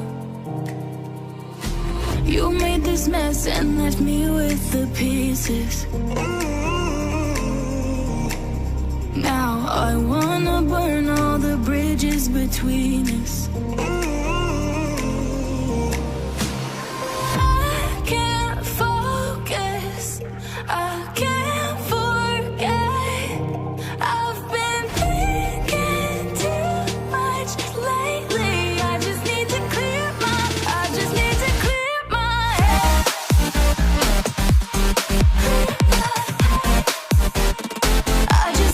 clear my head.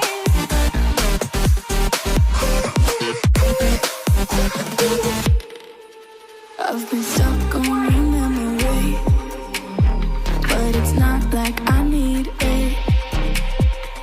And we may have some history, but we don't have to repeat it. You made this mess and left me with the pieces. Now I'm gonna burn all the bridges between us. I